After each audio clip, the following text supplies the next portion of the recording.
Hello? We're back. Maurice attorney? Oh, yes, continue. From the safety again. Scared by the option of both say load data and continue. Hello, Bucky. How are you?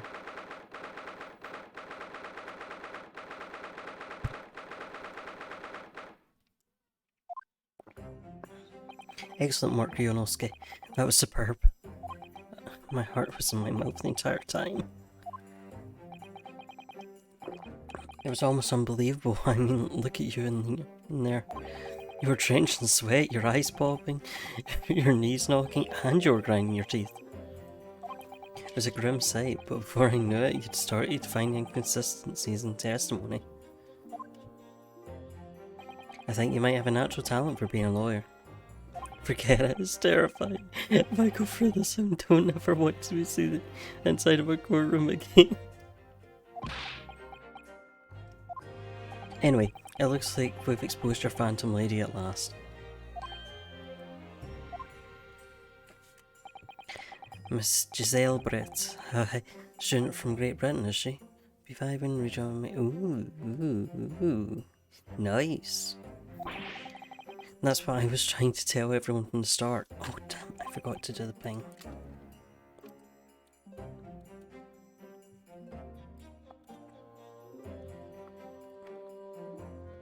Dr. Wilson wasn't alone. There was a young lady with him, like I've been saying all along. Yes, you have, haven't you? I might not be overly confident in the courtroom, but my powers of observation are one thing I'm sure of. Yes, I can see that. So, about this young gentlewoman. Thanks to our detective friend, she was hastily escorted away from the scene, it seems. Oh! Sergeant Solman, thank you for the follow. I hope that's pronounced as Sergeant. Probably not. I'll go with Snowman. Snowman, thank you for the follow. Did you see what happened with it? No, I didn't see any of it. I was on my way out of the restaurant myself, then on the floor next to Dr. Wilson's table, I noticed there was a gun lying on the floor, and just after I bent down and picked it up. Just after I made a terrible decision that can only happen when you're a main character in an Ace Attorney game. I didn't have time to think about where the sound of the gunshot had come from. The waiter ran over to me looking as white as a sheet, and he bundled me into some small pantry next to the kitchen. Fast thinking by the detective, he apprehended his suspect without a moment's delay. Yes, and because I was shot in the pantry, I have no idea what happened outside the dining area. Also, is game volume up high enough, guys? Ah, there you are. Well done, both of you.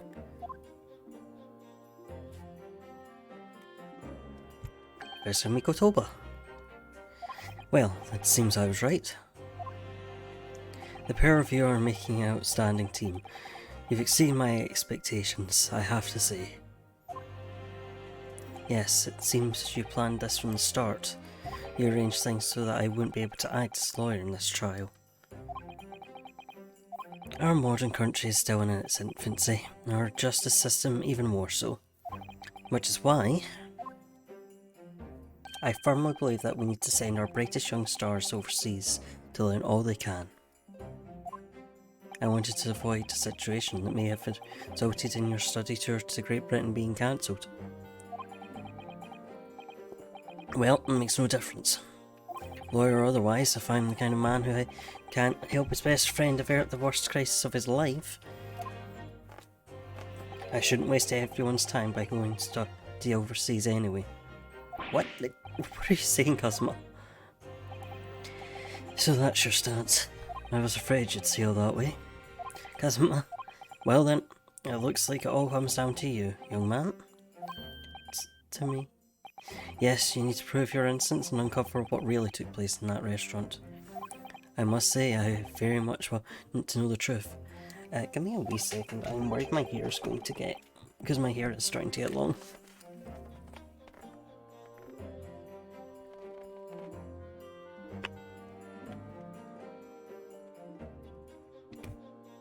We blame lockdown, even though I don't think we're technically still in lockdown. After all, I have a personal connection to this case. Come to think of it, he said the same thing earlier this morning, didn't he? If you don't mind me asking, Professor, did you know the victim? Yes, I did. As you're probably aware, Dr. John H. Wilson was a visiting professor at UME. And it was I who invited him. Oh, I see. I didn't know that before.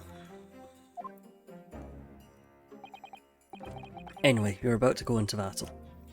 The victim was a university professor from Great Britain, and a well-known one at that. Naturally, our government is looking to identify and punish the culprit as quickly as possible. But let's not forget who we're up against. The gentlewoman whose involvement in our police bureau went to extraordinary lengths to hide. Yes, and I'm sure the prosecution will be using every tool at their disposal to quash your case. God damn, I'm doing bad. But I've no doubt that you here will put up a good fight right to the last. Best of luck, thank you. Now then, I need you to run an errand to the university at once. There's something I think we may need. Of course. Good luck, Kazuma-sama.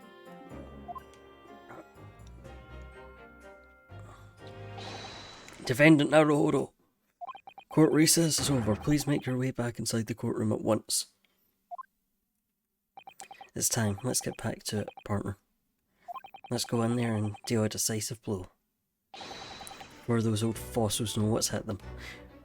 Maybe not with your sword. Kazuma? What? Thank you. Really. What for? Well, if you hadn't said you believe me, then I'm fairly sure I'd already have been found guilty by now. Look, I have faith in you. As a lawyer and as a friend. Coming from you, that means a lot. If I'm found guilty in this trial, is he really going to give up on his dream of studying abroad? That's the kind of true friend he is. So this isn't just my battle anymore. Whoever we're up against, we absolutely cannot afford to lose. But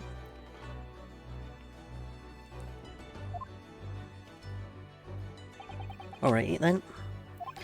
I'll say the thank yous for after the trial. You can treat me to one of those sukiyaki meals I like from Yume cafeteria on University Street. With an extra large portion, of course.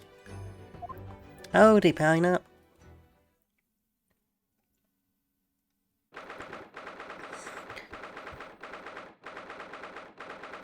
Yummy. Yummy. You might. Oh, you might. Okay.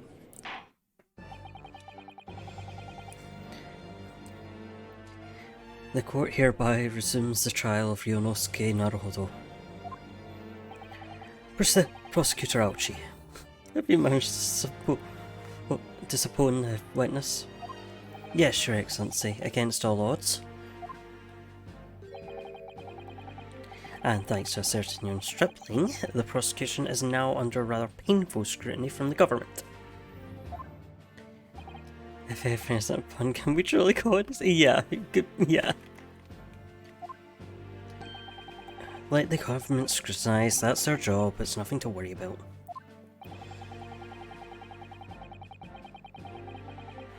It's highly unlikely that the good relationship we forward with Great Britain will emerge from this trial unscathed. Well, you still think it's nothing to worry about when the new treaty breaks down on our nation founders?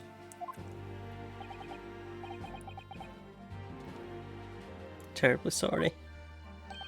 If the friendship between our nations is really so fragile, then that treaty isn't worth the paper it's written on. I really have nothing to worry. You really have nothing to worry about, Ryunosuke. What do you mean? A secret trial, anxiety over some foreign government's opinions, a bungle of investigation, missing witnesses. Is this what our nation's justice system is? Is this the Supreme Court of Japan or of England? Shut up. Shut up, you jumped up rookie boy. You and your friend know nothing of the situation our nation finds itself in. By aligning ourselves with the great world power, we'll become strong. Diplomacy has never been more critical. Steady political manoeuvring is what will secure our futures. I won't deny that I'm no expert, I'm just a student, and one who could arguably study harder too. But standing here now in our Supreme Court, there's one thing I feel very strongly. A country that fails to uphold the truth in its justice system is a country with no future at all.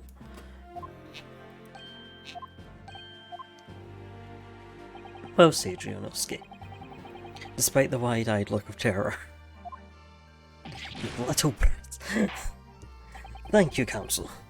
This court is the pinnacle of our nation's justice system and exists solely for the pursuance of truth. With that in mind, this trial will now resume with the next witness taking the stand. The visiting student from Great Britain, Miss Giselle Brett. Your Excellency.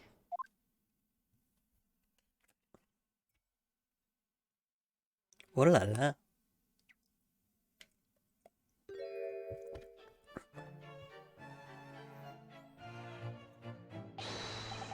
Well, what a delight it is to welcome such a fine gentlewoman to Japan, and from such a distant land.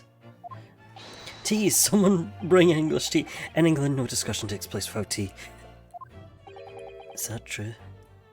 No idea. So,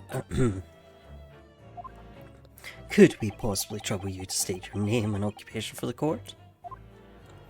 Of course. My name is Satoru Osunaga. I've been working undercover as the head waiter at La Carnival. Yes, we know all about you already.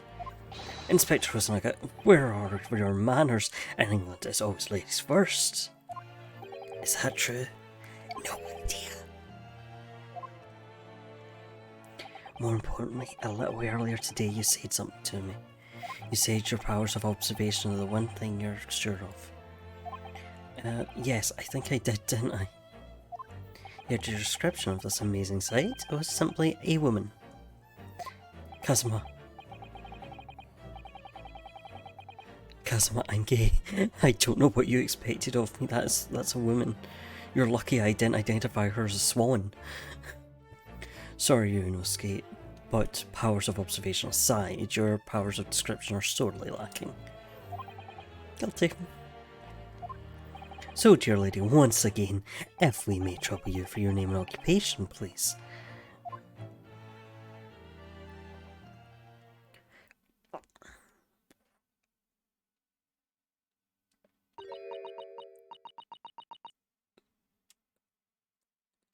How did you say that with your mouth?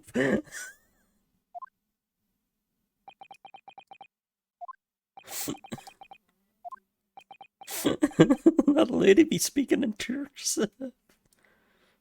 I'm terribly sorry, dear lady, but what?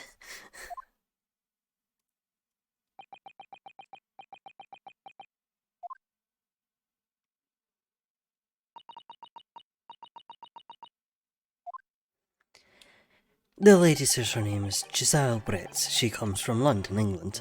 She's a visiting research student, currently enrolled in Umai University Medical Faculty. Oh my, what a rare treat to hear the dulcet tones of the delightful language of the British people. Oh, hello Tokyo, and welcome in, Falcha. How are you? Thank you for popping in. I'm afraid I don't understand a word you said, but it was as beautiful as a hummingbird's song. As far as I can tell, The detective is translating her words faithfully enough. Yes, I agree. You obviously do fine in England, Casimir. Her English doesn't rattle you at all, does it? Nor you. You've clearly been paying attention in your English classes, Ryunosuke. Ryunosuke, sweating, hasn't understood a word. The court thanks the beautiful lady for taking the stand. Now, if we may trouble you to confirm something, Miss Brett. 3 days ago, at a restaurant called Le Carnaval, a grim murder took place. The court has been led to believe that you were dining there with the victim, Dr. Wilson, at the time. Is that correct?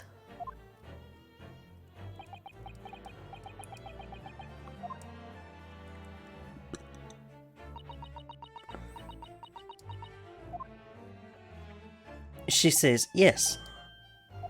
Very long-windedly. This could take some time. So even though she's studying here in Japan, she can't speak any Japanese.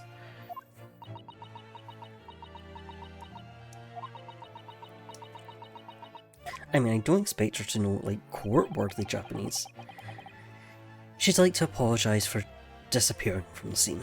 She says that she was due to make a presentation at the university, so she had to leave immediately. Interesting, when you're the one who engineered her escape. I was just following special orders from the Bureau.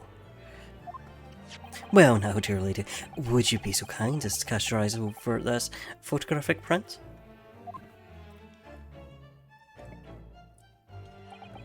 Seeing as you were so unfortunately present at the scene of the crime, could it be that your resplendent eyes caught sight of this wicked perpetrator, perhaps?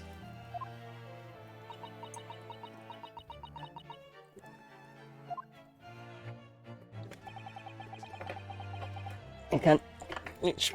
Crap. Knocked everything over. Apparently it was very frightening and sorrowful sight. Do you mean to say? Yes, it would appear the lady did witness the crime. The very moment when the accused, standing right there in this courtroom, shot the victim in cold blood.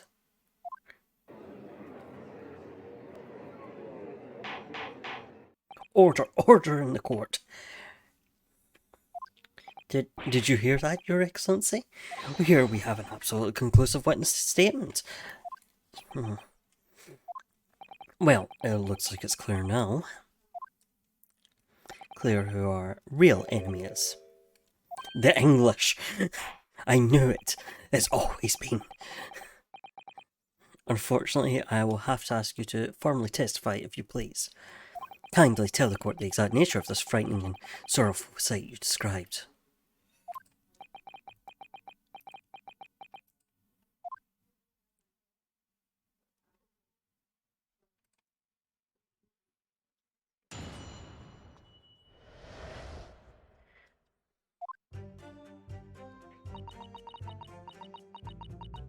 I had arranged to meet for a slightly late luncheon with Dr. Wilson that day.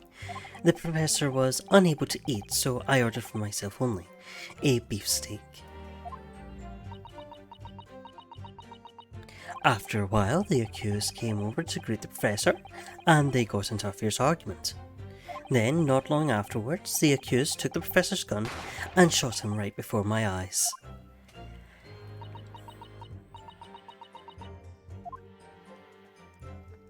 I don't carry a gun myself, so obviously I couldn't have been the culprits.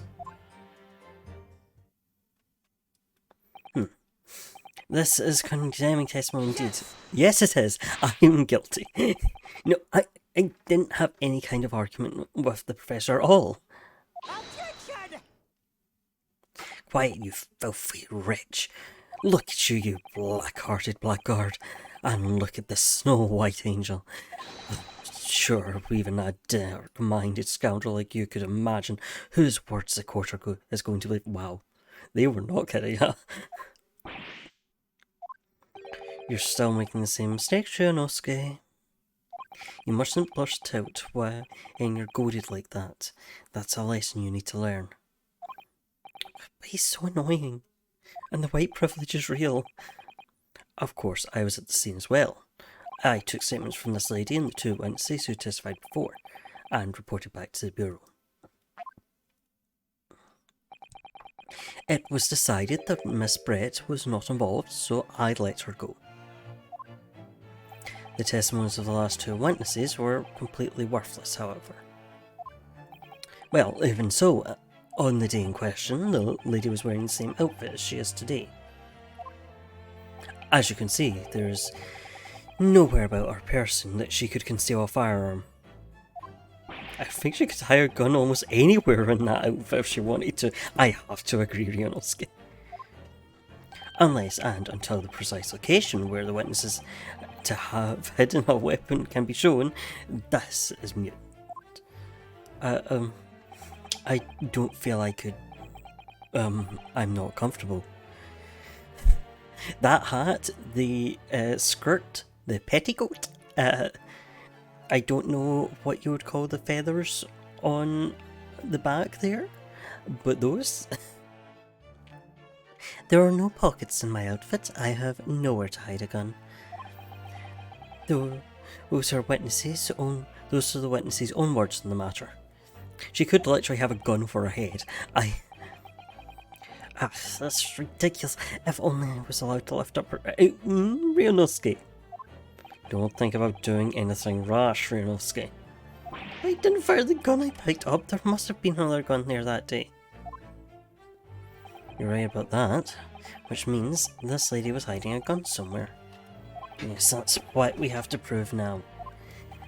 And to do so, we'll need to pull her testimony apart.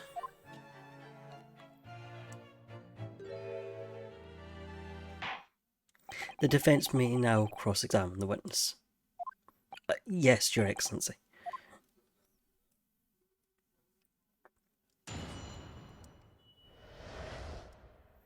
Right, let's take a wee look at... I don't think I'm going to have any evidence that will be anything against her yet. I think this is just going to be a press round. Yes. Yeah, that's her. After 2 PM in fact, and that's really quite late. That's really quite a late lunch, isn't it? Objection! You don't keep up with the latest fashions from Britain, do you? Late luncheons are en vogue, isn't that right? No. No, cursive. Decisive English no is quite a sting to it. The gentlewoman is currently working in the victim's research laboratory, it seems.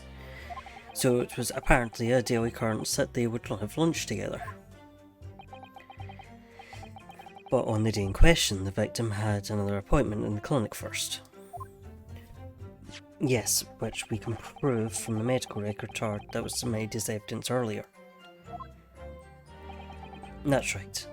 Miss Brett and the victim went to lunch following the victim's treatment, which is why it was so late.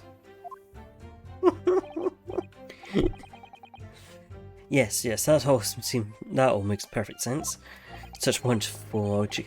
What a shining example of English intelligence this fine gentlewoman is. So you both arrived at the restaurant. What happened next? The professor was unable to eat, so I ordered for myself only a beef steak. Yes! He was unable to eat, you see. And that was because he just had a tooth removed at the Hoda Clinic, correct? That's right. You're supposed to actually check with the witness before answering? Was Miss Brett aware of that fact? It seems so, yes. She'd heard the professor was on some dental treatment. So that would mean...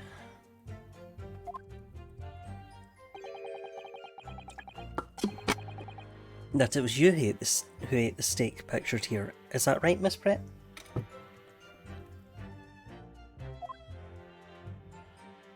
That's right, yes. The print you have here shows the table exactly as it was left after the horrifying events. Exactly as it was left? Dear me, what a harrowing experience to have travelled to a distant island on the far side of the world and be embroiled in such a tragic incident. Have no fear, my dear lady. I swear I will crush the evil fiend that has subjected you to this terrible plight. So the victim, Dr. Wilson, had nothing to eat or drink at all? That's right. Other than some carbonated water. Just water? Yes, the professor was unable to eat, but he had been permission to drink water. So it appears that the diners toasted their lunch with a glass of water each. And each raised a glass of carbonated water. What do you think, Ryunosuke? About the witness's last statement?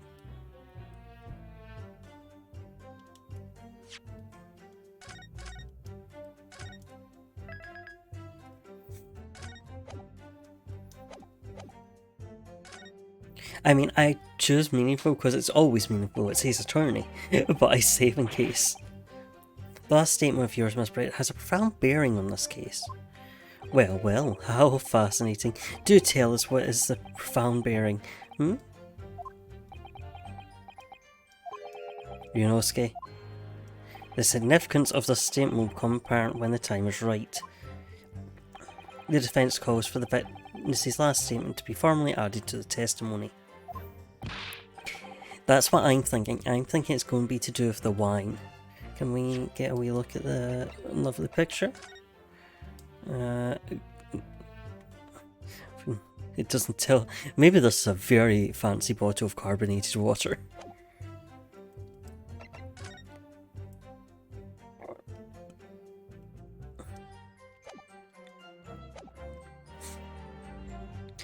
Well sidestepped, counsel. Very well, Miss Brett. Kindly repeat what you have said to be able to. Kindly repeat what you just said to be added to your official testimony. Gladly, she said. That was brilliant, Cassim. I'm going to remember that one. Which one? The significance will become apparent when time is right? I could really use that phrase. That's the other thing, there's only one glass on the table. Like, I understand, feasibly, his glass could have been taken away or smashed or something. I'd hope there are some more useful tips you're picking up from this experience than that, Ryunosuke. But this is his attorney, so I ordered a beefsteak for myself, and the professor and I say cheers over a glass of carbonated water. Yes! So both you and the professor drank this carbonated water, did you? Yes. Being the waiter, I poured 2 glasses myself. I clearly remember doing so. Except you're actually a detective. And the beefsteak, that was for you, Miss Brett?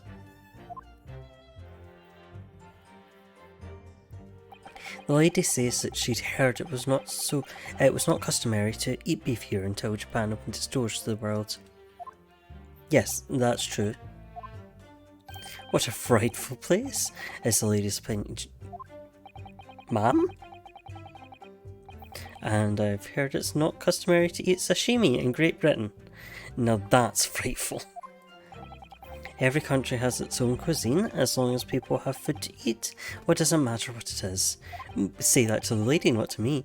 True, come to think of it. The first time I tried carbonated water, it was much more of a shock than the first time I tried beef. But anyway, back to this witness's statement. Somehow, I feel like there's something out of place in what she's saying. This face makes me lose it. We now pounce on even the slightest thing now because we never know what might lead us to our goal. Turning this trial around, okay. Okay, he wants me. I think that means he wants me to give the picture, but consider I want to press every statement. We never got into an argument with the professor. All I did when I noticed him was go over and say hello. Please don't get angry with me. No, I wasn't directing that retort at you. It was meant for the lady next to you. But anyway, as I said, I did not argue with the professor. I'm afraid your words are in vain. Sorry? Miss Brett does not appear to speak Japanese.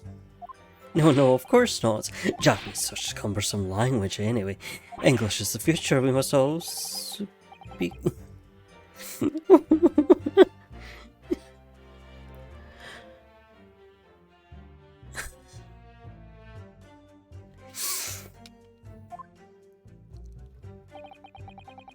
I wonder if the prosecution will feel that way forever, or only in the presence of a beautiful woman, Well, that beautiful woman is telling blatant lies with a completely straight face. I have... okay.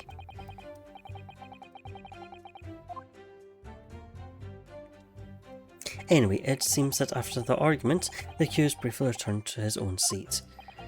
That part ties in with what you said, doesn't it? Yes, I still had some coffee to drink. And the next time you got up after that was when I'd finished my coffee and stood up to leave.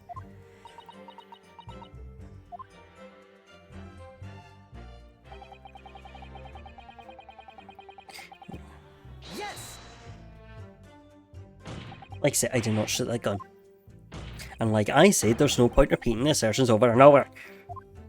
Well, I wasn't expecting to be attacked by my own sides. Nevertheless, defendant, you can't deny that when the shot rang out in the restaurant, you had a gun in your hand. Well, yes, that's true, but all I did was pick up the gun I saw on the floor next to the professor as I was leaving the restaurant. In fact, yes, there was someone much closer to the victim than me at the time. The highly suspiciously attacked. That will do, you dirty, rotten scoundrel. Dirty. Your baseless accusations could very well cause an international incident, boy. It seems to me that your accusation is just as baseless as ours. What nonsense. The lady is merely stating what she saw. And this is already an international incident as far as I'm concerned anyway. I don't care. Yes! It's all very well saying that, but can you prove it? Absolutely. I verified. You verified it? Yes. Immediately after the incident, I checked to make sure the lady was not carrying a weapon. I distinctly remember her saying, "I'm not." That's all you did? You just asked her? Surely you carried a physical search, Inspector. No. Why on earth not? The Honourable English woman clearly stated that she does not possess a weapon. There's obviously no need for any further probing into the matter. Or, there was no permission given for any further probing into the matter, perhaps? Think what you will. But if you're going to continue with this preposterous claim that the refined lady was concealing a firearm, the prosecution demands that you support your assertion with facts. In other words, he wants evidence.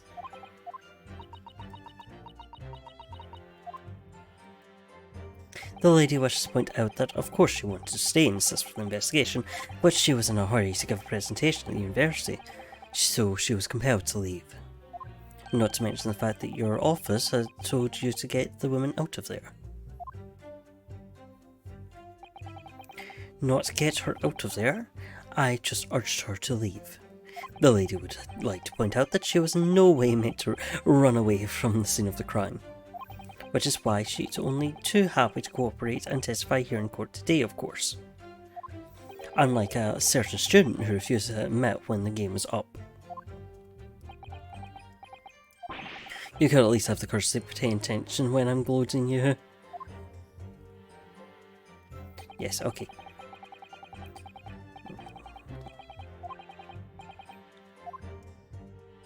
So, her statement is very compelling. After all, she's an elegant, refined, young and beautiful gentlewoman from Great Britain. In stark contrast to you, dressed from head to toe in a dull black school uniform. You're dressed the exact same way as... I'm dressed the exact same way as you are, except for the flapping red ribbons. Well, anyway, this is our only chance to expose her testimony as fiction it is. If you can't do that, blah blah. Well, let me back in. Maybe I would feel the murderous looks you're getting from around the room. Only too well. I feel half dead already. Okay. No. Yes, yes, Kazuma, I know how to play the game. I already have, I just like pressing.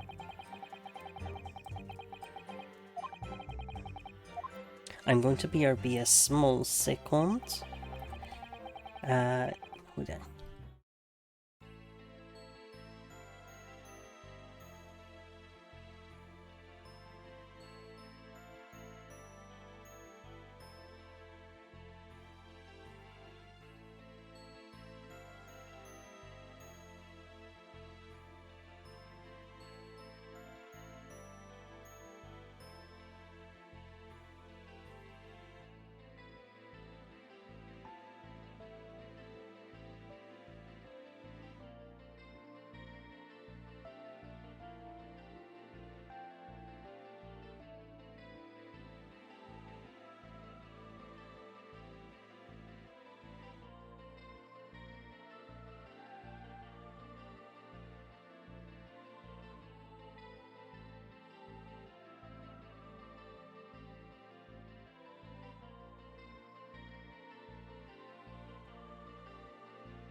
And I return. So, cheers over carbonate water. So let's save in case we are on the wrong track with this.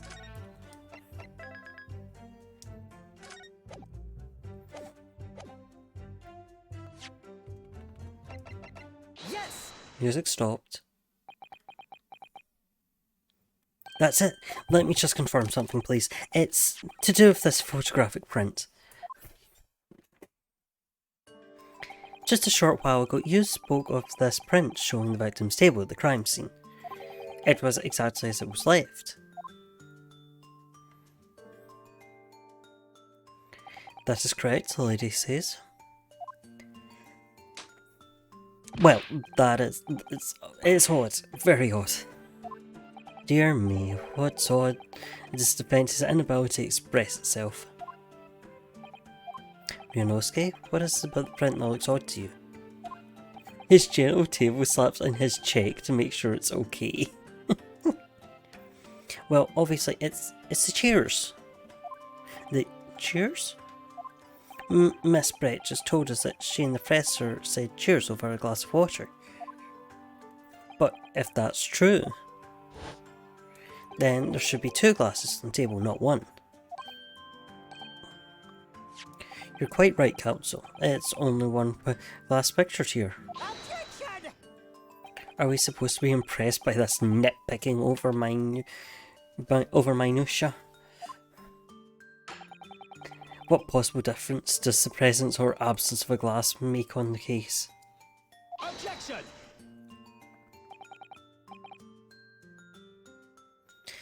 Minutia, you see.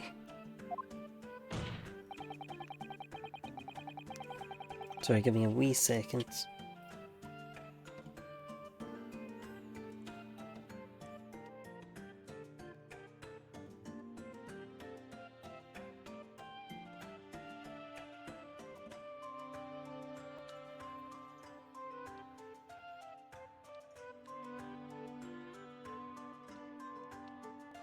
One second.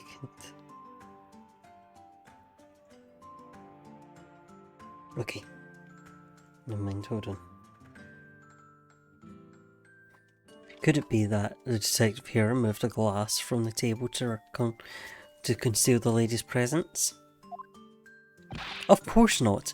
I would never do something so reckless. But there should have been 2 glasses on the table. Or are you going to tell me you can clink with only 1? You're quite right. I certainly took 2 glasses to the table.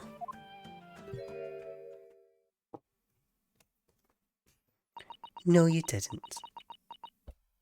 Damn, I guess I didn't. Inspector, what did the lady say? It would seem that it was Miss Brett who took the glass from the table. What? It was all so terrifying, everything that happened. I panicked and thought I should try to hide the fact that I'd been there at all, she's saying. Good gracious.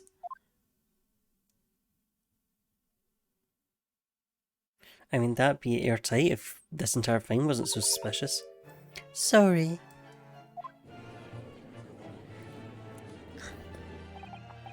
There, as I assured the court before, this is no consequence at all. Oh, please. We must remember that the student had just murdered this lady's luncheon companion before her very eyes. Who could blame her for concealing a glass or 2 in her state of disarray? It's absurd! Oh, really? So, do we take it that you are now going to accuse this vulnerable, young and beautiful woman of mischief? What? No. This can't be put down to mischief. I'd like to know exactly how the lady took the glass from the scene. Yes, if we are calling mischief.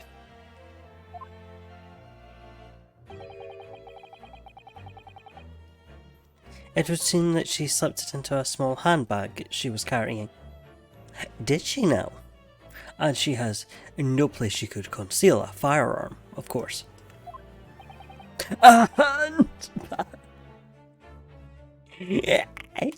You see.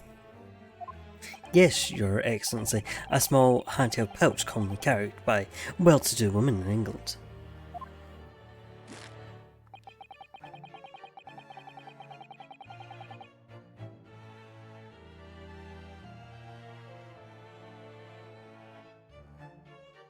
So the beautiful lady was very graciously explained.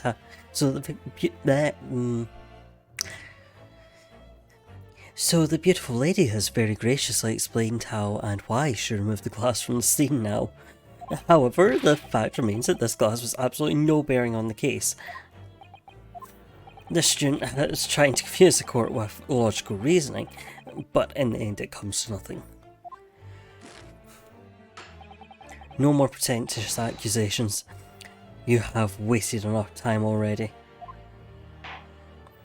Indeed, the lady has offered a satisfactory explanation as to why she removed this glass.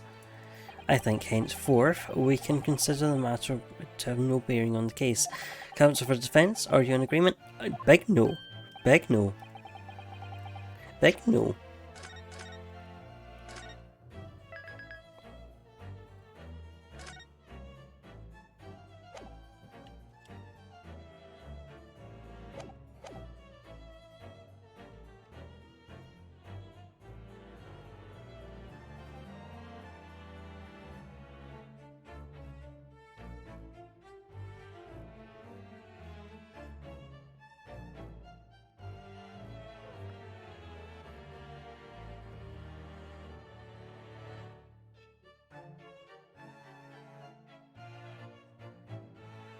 Okay.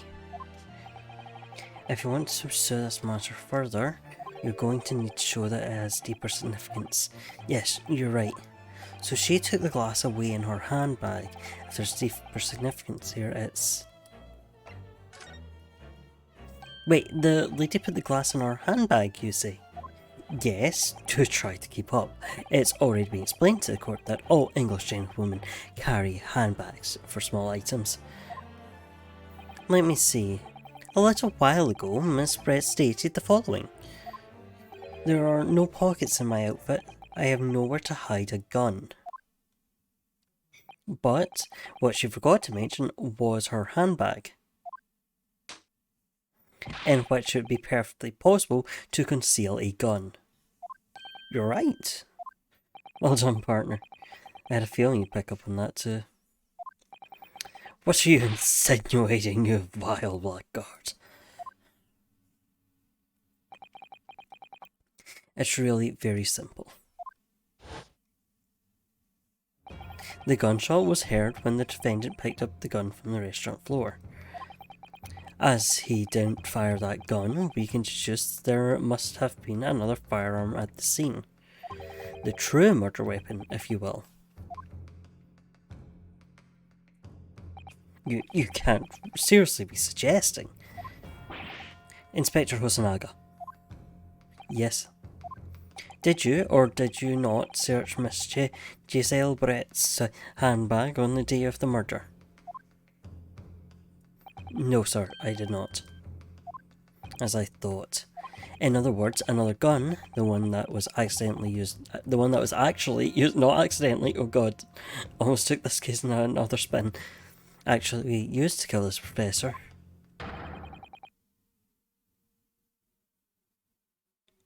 Could have been hidden in Miss Brett's handbag.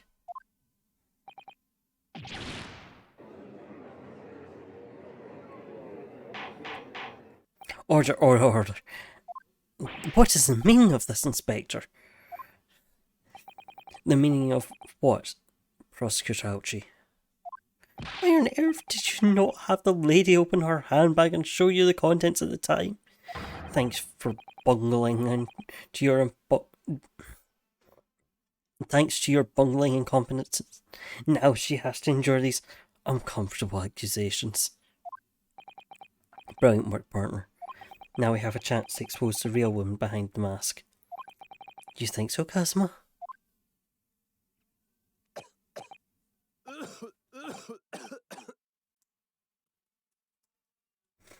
Well, what a sorry situation. Clearly you have no faith in the police. I don't. Especially after this case. As I said, I did not search the lady's handbag after the shooting, simply because it was unnecessary. Unnecessary in what way? I ought to thank the student lawyer, really. I have a piece of evidence here that I had completely forgotten. You're the inspector. You are the police. You forgot the evidence, and also you can't add this in because it hasn't been cleared.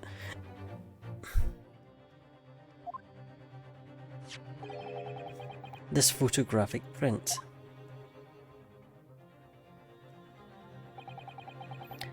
The print is of a photograph that I thought would be prudent to take immediately after the shooting. As you can see, it clearly shows Miss Brett's handbag.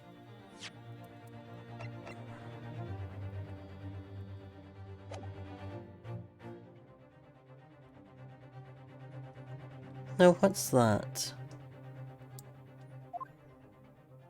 Well, I never. You can see right through to what's inside. That's right. Apparently, meshwork bags like these are the height of fashion in London at the moment. So the contents are clearly visible. Exactly. So there was no need to search the lady's handbag. If there had been a gun inside, it would have been immediately obvious. As you can see, there's nothing to imply Miss Brett's guilt here. But thank you for helping to prove that, Naruhodo-san. He's dead! You killed him! Holy sh... Is stealing the cup from the restaurant? Yeah, but she left... She seemingly left her handbag behind for them to take a picture of it, given she was escorted out. So she didn't even steal the Inspector Hosonaga, you will submit that print as evidence at once. Certainly, Your Excellency. Arigato gozaimasu. I think you've had long enough to cross-examine the witness, counsel. What are you? Do we all see?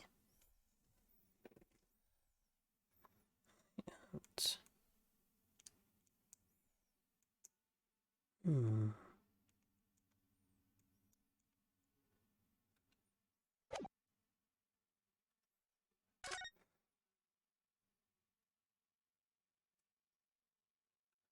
Hmm.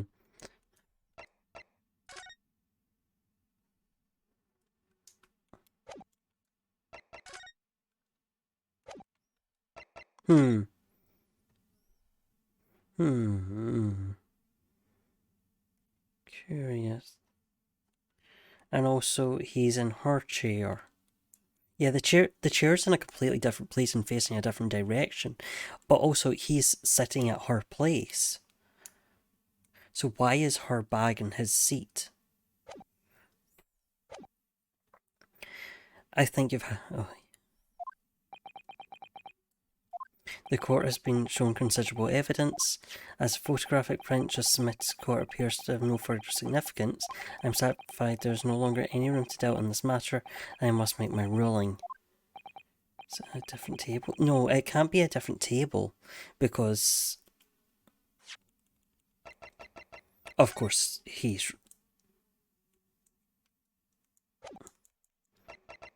Yeah, we'll assume that is in fact him. We'll assume he's right there. So it shouldn't be a different table. Indeed, and there's only one logical conclusion. The pathetic rookie slumped over the bench before us is the only possible perpetrator of this crime. No. Just when I thought I was beginning to turn things around, in the worse situation than I was at the start. Kazuma? I'm sorry, Ionosuke. Now that cross-examination of this witness is over, there's no way to force this trial to continue. What? You mean this is it?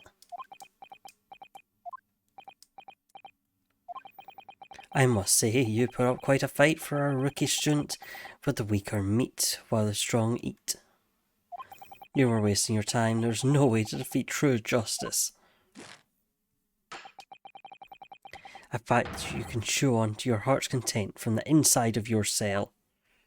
Well, at least it's not death row like the other Ace Attorney games. This can't be happening. Am I really going to be found guilty of a crime that I didn't commit? And Kazuma, his dream of going to study in Great Britain will slip through his fingers. Kazuma, what? Is there really no chance now of turning this trial around? You heard the judge. There's nothing about the last photograph the detective produced that we can contest, which means there's no basis on which we can argue for the trial to continue.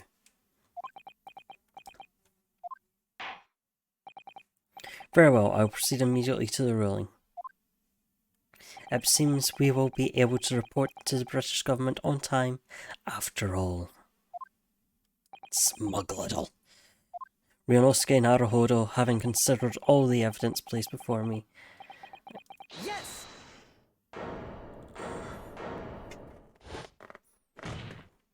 Wait, Your Excellency. Ryunosuke? I don't think you can rule in this case yet. Objection! This amateurishness is getting tedious. When His Excellency deems that the trial is over, he gives his ruling. That is the most basic protocol of the courtroom. Yes! Your Excellency, just a moment ago you said this. As this photographic print just submitted appears to have no further significance, there's no longer any room for doubt on this matter. And I must make my ruling. Now that means that if there was a problem with the evidence, some significant detail I mean, then ruling on the case at the time would be out of the question. Objection! That's just blatant straw clutching. Look at this photograph. Look at this. All it shows is the handbag the gentlewoman was carrying on the day in question. There can be no problem with this evidence. You better know what you're doing, Ryunosuke. Look at this graph.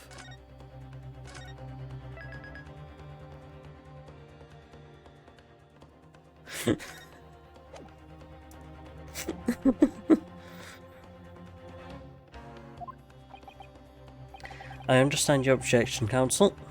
Certainly no evidence submitted by the detective has not undergone the court's scrutiny. However, I failed to see how we glean any new information from this handbag. My thoughts exactly. The prosecution was becoming tired of the rookie's desperate wheezes.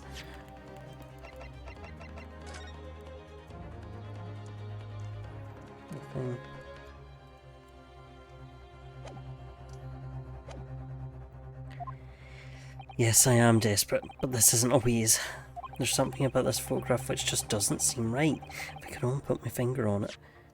I mean, several things don't.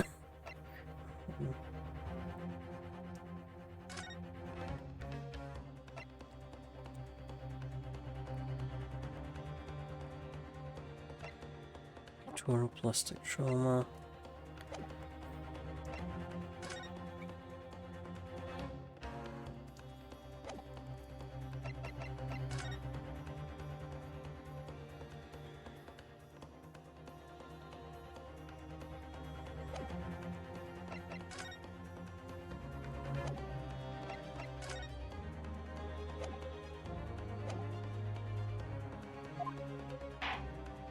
Very well, I will grant defense one final opportunity. What? But be warned that I have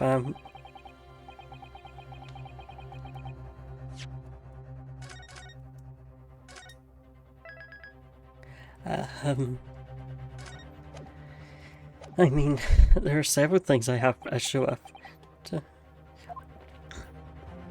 Yes, Your Excellency. This photographic print, Inspector Hosnaga.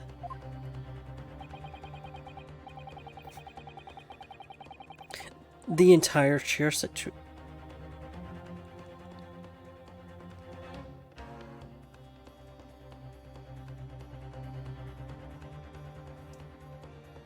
Yes! Look at this here. There's a very unusual mark on the victim's wrist. That is true. It looks almost like a burn of some description. Objection! Dear me, I was pondering what piffle you would come out with. A burn, you say, on the victim's wrist? Clearly has nothing whatsoever to do with the magnificent lady's handbag. Yes, that is a burn mark, you're right. Go on, Inspector. The police coroner also noticed that when he was performing the post-mortem examination, it was deemed unrelated to the cause of death, so he didn't note it in his report. What did I tell you? In any case, we have no idea what the victim suffered burn, do we? Possible way of knowing either. But it's very clearly a cow. The more I look at it, the more I find myself intrigued by the curious shape of this mark. However, as Prosecutor Ouch points out, unless a firm connection case can be shown... Wait.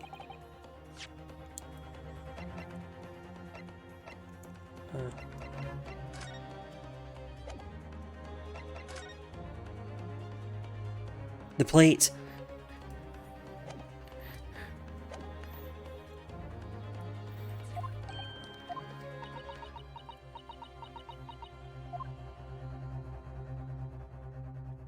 Excuse me, Your Excellency. It would seem Miss Brett has a lunch appointment with the Dean and other university staff. Brain suddenly going, wait, we've seen that exact cow somewhere else in this. I know it's in one of these, I just need to find it. She would like to know if she may be excused from the stand now. Oh, of course, dear lady. We shan't hold you up any longer. I'm quite sure His Excellency is about to give his final ruling anyway. What's your thinking on this, Yonosuke? Do you believe this burn does have something to do with the case? Absolutely, I do. But if I don't keep pushing, then it's over. No, trust me, Yonosuke, I know something. Yes, you're right. I am. If we can just link the blink to the case, if we can do that, we might be able to prise this shutting door back open again. Just give up, Council. You can't possibly hope to do that. Indeed. I'm afraid that without evidence I can't allow you to pursue more than conjecture. But if we had evidence that irrefutably linked the burn on the victim's wrist to this case, then you would allow it. I would, yes. To tell the truth, I hadn't noticed that burn. But as soon as you point out what I did notice was a colour draining from Miss Bright's face. Really? I have to find some link between the burn and the case. I am so smart. This is the moment of truth. It's time to find some evidence that proves that the burn really...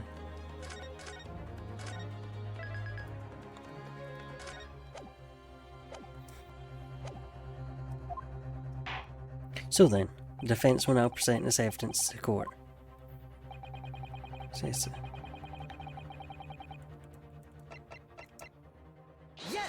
Music stopped, okay.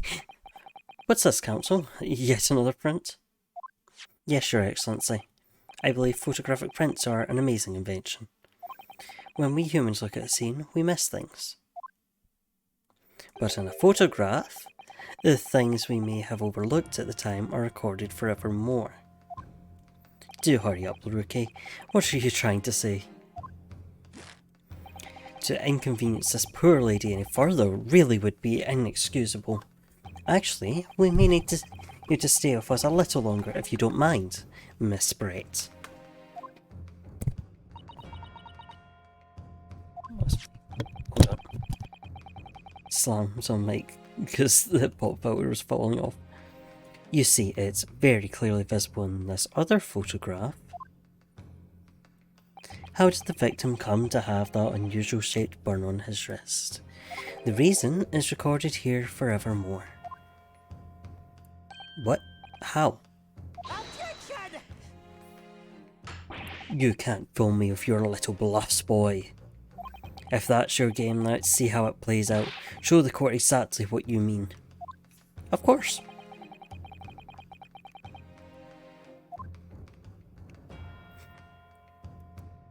Yes. The beefsteak? Actually, the point is the metal plate the steak was served on.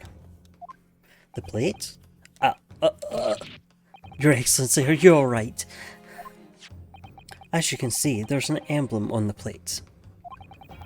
I would guess it's some sort of trademark of Le Carnival. The emblem on the plate and the victim's burn are exactly the same shape. Ryunosuke, you genius. You're spot on. Which means the victim must have suffered this burn while he was present at the restaurant. Objection! But even if that is the case, we can't know if it happened on the day in question or not. It could have been this day before, or the day before that, or it most likely happened on some other unrelated time. Well, Objection! sadly, Prosecutor Ouchie, the chances of that are extremely slim. Thanks. Why? The outline of the burn is clearly discernible. Such serious injury would have caused quite a commotion in the restaurant. Wouldn't you agree, Inspector Hosonaga? I can't imagine having missed such a terrible disaster, certainly. But... I would say, looking at the picture of the wound, that it wasn't suffered very long ago. And although it's not a particularly large burn, it's extremely well defined, as the defence just pointed out. This was no mild burn, that's for sure. Can you be more specific, Inspector? Well, let's see. If the plate was at around 90 degrees centigrade, a burn like that could have taken around 3 seconds. It's inconceivable that the victim wouldn't have let out a scream of pain then. I've been investigating at the restaurant for several weeks already, but I've not heard anyone scream at all. As the head waiter of Le Carnival, I can testify to that without hesitation. But you're a detective, not a waiter. Yes! There you have it. Something isn't right here. As the detective said, anyone who burnt themselves on a piping hot plate for 3 whole seconds would scream in pain. There's no question of that. And yet Inspector Hosanaga never heard the professor scream, not on that day or any before it. That's right, and the strange thing is, on the day he was shot, I didn't hear him cry out either.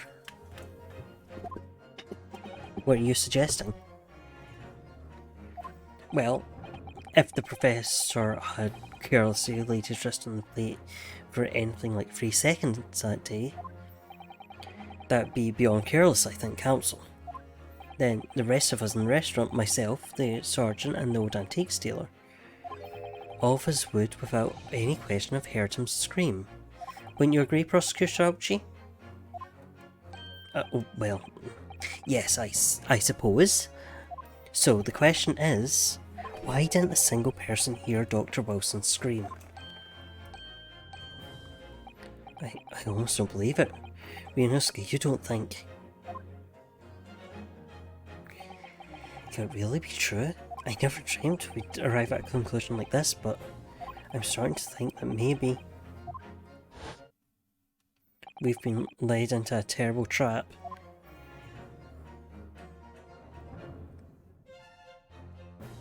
There's only one explanation I can think of to make sense of this apparent impossibility.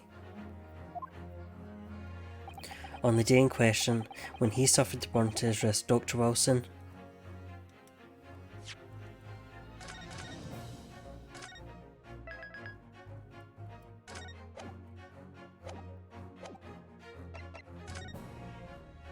No man could remain silent while his wrist was burning on a piping hot plate for 3 whole seconds.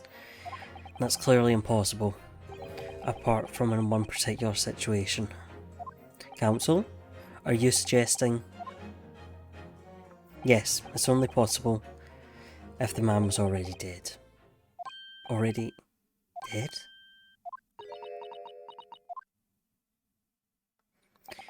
Knowing what we know now, it's the only possible explanation. When the beefsteak was brought to Dr. Wilson's table that day, the professor was already dead. That's... madness!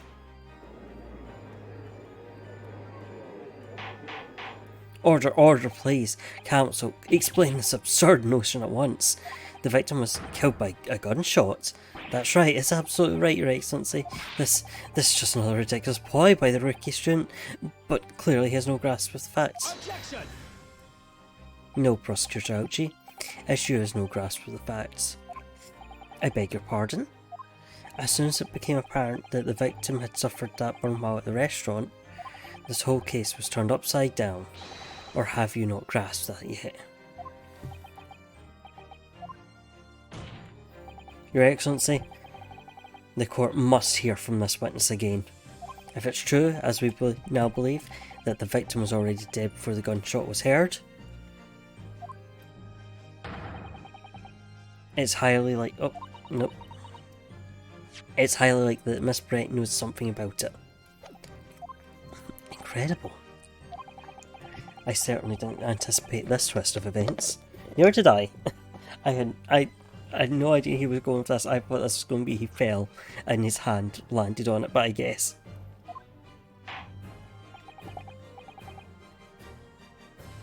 I'm sorry to say, Miss Brett. You don't have to forget your lunch and engagement.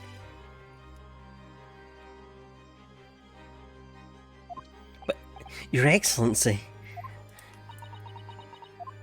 the justice system of our country may be in its infancy, but rest assured, all reasonable doubt must be dispelled before I am prepared to pass judgment. Thank you, Your Excellency.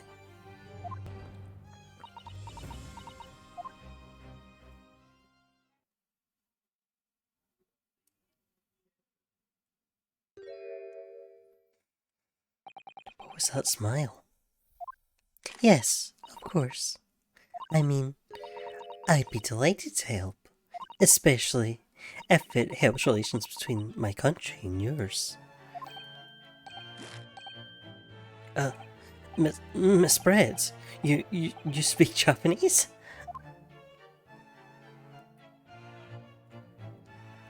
Well, of course I do. I am studying your country after all. But then, why have you been speaking for an interpreter until now? My mother tongue, the Queen's English, is the most refined and elegant language in the world. As a gentlewoman, I try to avoid speaking in your vulgar tones as much as possible.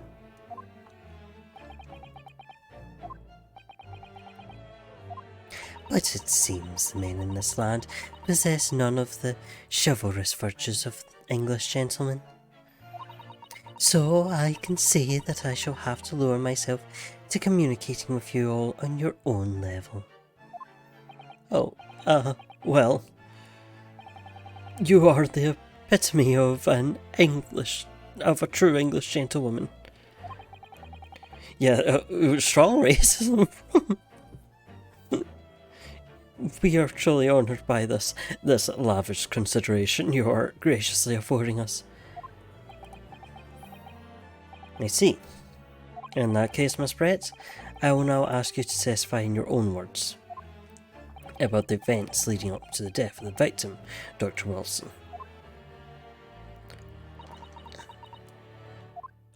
So we're finally going to hear her own words on the matter.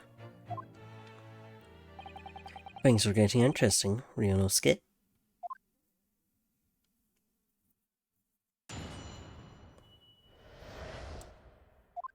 Unfortunately, I have no idea when the poor man burnt his wrist like that. When the waiter brought my steak, the professor and I raised our glasses in a toast. As far as I've heard, the post-mortem report showed no other possible cause of death besides gunshot. So blood from a gunshot to his chest, but did not pass through the... Shit. If there's some other way a man's life could have been taken without leaving a trace, please, do show me. But of course, this country's inferior investigative techniques probably wouldn't pick up on it anyway. Got a point when we're doing post-mortem reports and autopsies. Damn it. That most captivating and beautiful testimony will go down in Supreme Court's history, thank you. Easy does it. I hope that is the last time I will have to sully my lips with the coarse tones of your unbecoming tongue. Oh, forgive me. I do hope I haven't insulted anyone. Not at all, not at all. It is delight me to hear you speak, dear lady. And it seems very clear from your testimony that this boorish talk of the victim's burn is utterly irrelevant. I will be speaking to your country's Minister of Justice about what happened here today. The Minister of Justice? May that irritating little bully of a student be given the harshest punishment possible. Amen. Thanks? Was that a prayer then? Well, you'll have to forgive the irritation, Miss Brett, and put up for cross-examination now. I expect you've noticed this little bully of a student, as you put it, doesn't miss much. Yes, I am in fact determined to say a lot of dialogue. I'm sure I don't need to remind you, Counsel, that this will be your final cross-examination in the trial. If you'd fail to demonstrate any problems with this witness testimony, I will be ruling on the case immediately. Is that clear?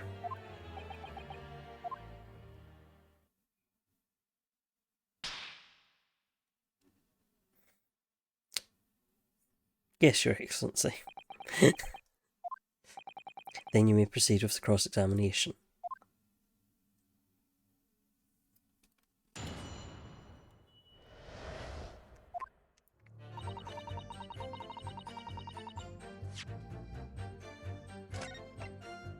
No.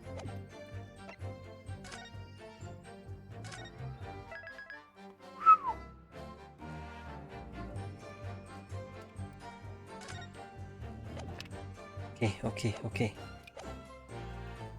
Yes! But his hand was on the steering wheel plate for at least 3 whole seconds. You can't not have noticed. Do you think so? Let me ask you something. Sorry? Ever since I arrived at this courtroom, and even still now, the fly on that unsightly black trousers of those unsightly black trousers of yours has been wide open. You can't not have noticed, can you? What?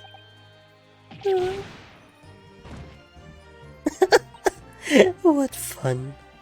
You hadn't realised. The dear lady is absolutely right. As her friend, you've embarrassed me as well as yourself, Ryunosuke. Why didn't you tell me? Dr. Wilson was a true English gentleman. He chose honourable silence over a vulgar scream. Can your tiny brains imagine such a thing? Oh yes, I think my tiny brain can. Yes! Well, I can't. Anyway.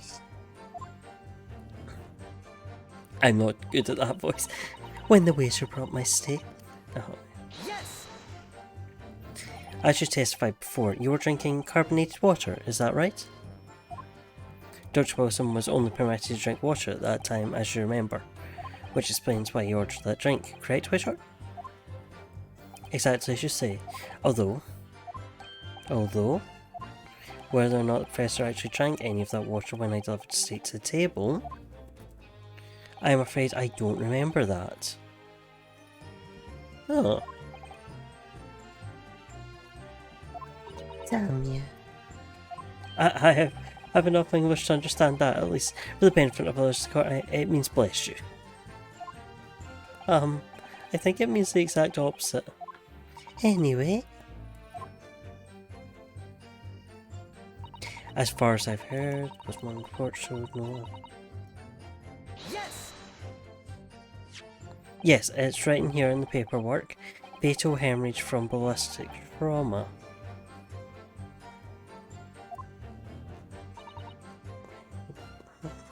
Yes. Luckily for all of us, a little burn wrist isn't going to kill us. And as there's no other signs of trauma on the victim's body to indicate some other cause of death,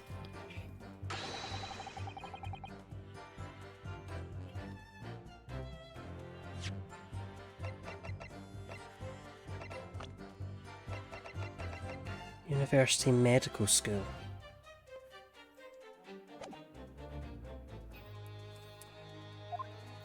But it doesn't make sense. The burn must have happened straight away when the plate was first brought to the table by the waiter. I was going to say, as we know, he was in for dental work.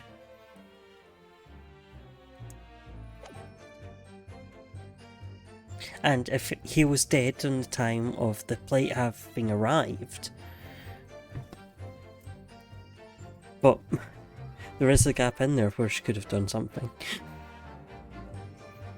But it is ballistic, is the thing. Or at least... But it did not pass pictorial ballistic trauma, so something has... No exit window.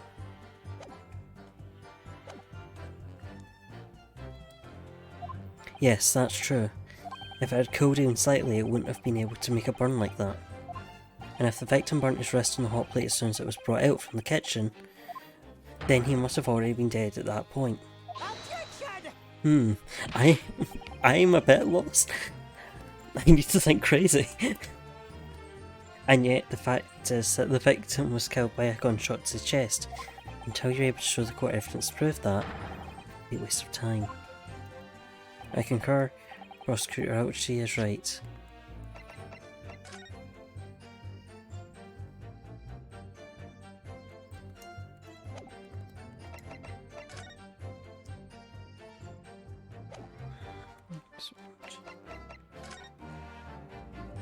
Wait. No.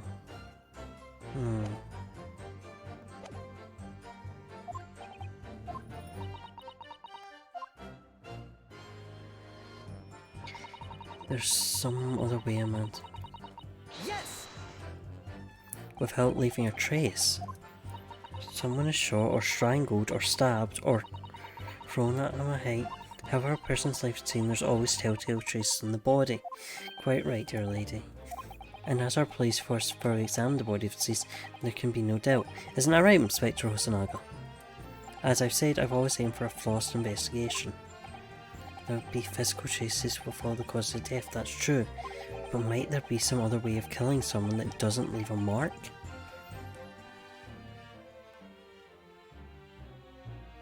Potentially poison. But the hemorrhaging. Well, I guess they didn't do a proper autopsy, so you couldn't confirm a hemorrhage, right? You couldn't confirm a hemorrhage without an autopsy. If heaven forbid you doubt me, young man, you're going to have to tell everyone how exactly you think the professor did lose his life. So after he was dead. I think that makes sense. The hemorrhaging was throwing me off, but since it's not an autopsy, it's a post-mortem report, that I don't think they could prove the hemorrhage. Otherwise, I'm afraid your argument falls rather flat, doesn't it? Oh no, Perth, what's calling such a sweet young lady's innocence into question? Oh my honour, Takatsu, Chiauchi, oh well, cut down anywho, dear Castle's aspirations. My way of killing someone that doesn't. Let's back us up here. Yes, saved it.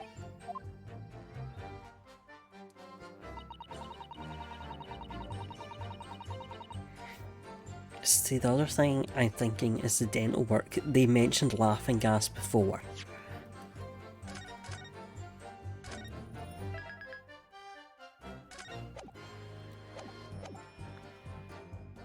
Yes! Inferior? What do you mean by that? And she is a medical student, that's why I was looking at that before. In land of the Great British Empire, the police store everything found at a crime scene for later examination. But in this country, you investigate once, and that's the end of it. Isn't that so?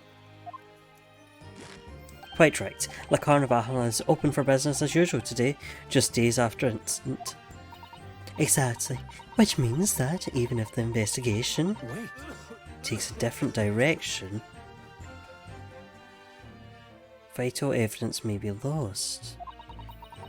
It doesn't even occur to your naive detectives to try and preserve the crime scene. I'm trying to be tactful about this as I can. I'm trying to be as tactful about this as I can. You understand? What did he call?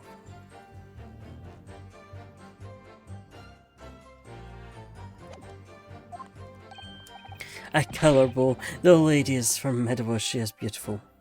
Just numb the pain when it comes to dental work. Amazing. You're actually admitting your police maybe. He's actually admitting our police may be flawed. Perhaps Prosecutor Ouch is finally starting to see sense. I very much doubt that. Still, There's something about what Miss Britt's just said. There's a moment before when something didn't seem quite right.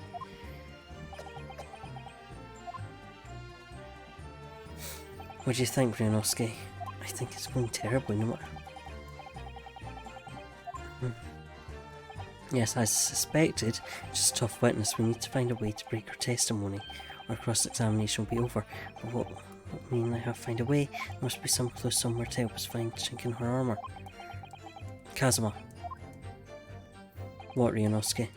There is one thing I noticed, something that's been bothering me. Bothering you? You mean about Miss Brett? Actually, no.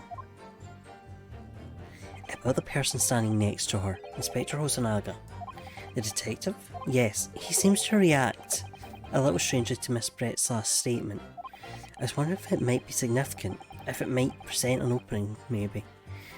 Are Tails coming back? Because I like that. Alright, I have an idea. Try pressing on that last statement one more time. He has tuberculosis, also known as anime disease. If you think so, but this time, instead of targeting the woman herself, let's see what we can get out of the detective. Alright then. I wonder what Kazuma's thinking. I'll find out soon enough, I suppose. Let's press Miss Brett for her last statement again.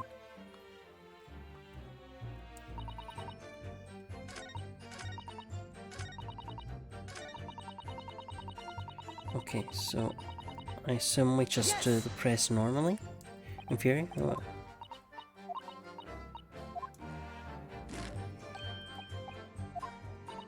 Wait. Okay. How do I... Yes, there it is again. The detective's reaction is just the same as before. Why? Up until now, the detective has been in stand with Miss Brett as her interpreter. But things are very different now. For this testimony, the detective is just listening to what the Englishwoman has to say. This could be a golden opportunity. What do you mean? When people are actually testifying, they're usually very careful not to let anything slip. However, when they're listening to someone else speak, you'll find they often let their guard down. You're right, look at him, he's lost in his own thoughts. It's time to pursue the man in his train of thoughts. Sorry, pursue? I'll explain how to do it, Ryunosuke. It's all to do with the witness marker. What marker? At the moment you're focused on Miss Brett. It's the person actually making the current statement. By moving the marker left and right with the D-pads, that is, I assume, on our desk here, you can turn your attention to other people in the stand. While you're looking at the other witnesses, you'll be able to pursue them with A. I'm so glad we have a control panel on the stand, customer. If you can catch the person at just the right time, you may well for new information to pursue. A strange atmosphere amongst people in the stand. Take a good look around. Alright then, so first I should... yeah, okay.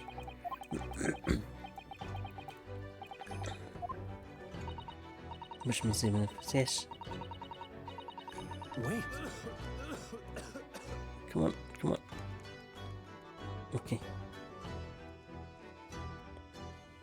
Excuse me. What's the meaning of this?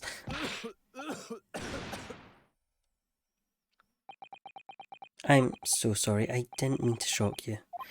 He really was lost in his thoughts. Deeply.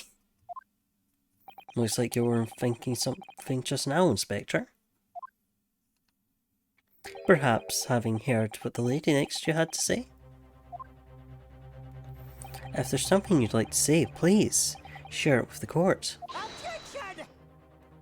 What is the meaning of this? It's a delightful Englishwoman who's testifying at the moment. If you can't find fault in her testimony, then the cross-examination should be over immediately. Is that how it works? Absolutely not. The detective is in the stand, which makes him a valid witness. Yes, not to mention the fact that he's intimately involved in the case. Inspector Hosonaga. Yes? Do you have something to add in relation to the statement just made by Miss Brett?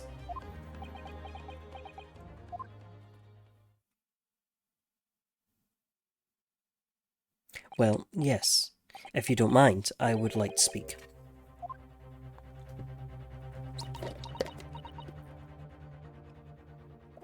Miss Brett will remember that.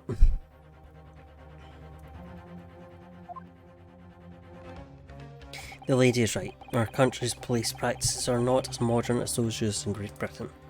Which is why I, Satoru Hosonaga, always strive to make every investigation I'm involved in flawless. What do you mean by that? I'll tell you what I mean. I won't have evidence lacking on my watch. I'm not afraid to take everything I can from the scene of the crime. It's preserving evidence, you see. I don't care if they call me a crime scene thief. I'm not ashamed of what I've done. A crime scene thief? Well, it looks like the lady's remarks touched a nerve there. Take this, for example. Thank you. Is that? It's a bottle of carbonated water that I took to the victim's table on the day in question. And yes, it's lost all its fizz, having been opened 3 days ago now. But it was carbonated. I don't care what anyone says. Yes, there's some left in the bottle. I can see it. One day our police force will be among the best in the world. The time is coming, I guarantee it.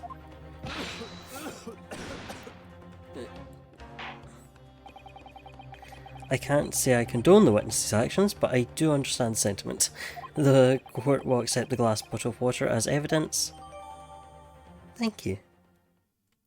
Greatly appreciated. Takes a swig.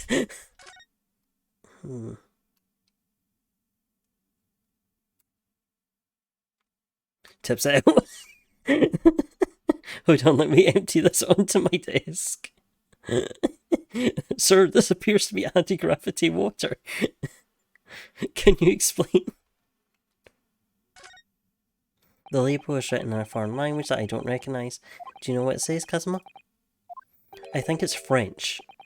This must be very expensive water. Just pouring all over the table. I'm investigating, hold on. But what does it say?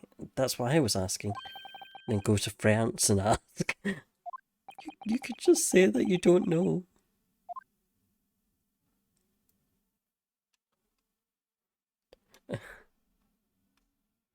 Il Marconis.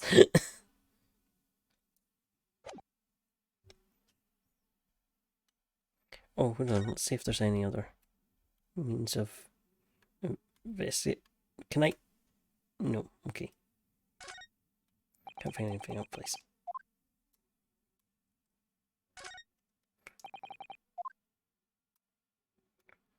That's what I was trying to do, looking in. Okay, it's just dark in there. We can assume this is a very clear liquid. Most likely, formerly carbonated water. Can you confirm this is indeed the bottle from which you drank on the day of the victim's death? Yes, it was that bottle. What was that about? She seemed to avert her eyes when she answered the judge's question. Very well, counsel. You may resume the cross-examination. And the inspector will kindly control his fervour. No idea of poor man Bunty's dressed like that. We stay the first night, raised our glasses and a toast. Oh, is there some other way a man say? You show me.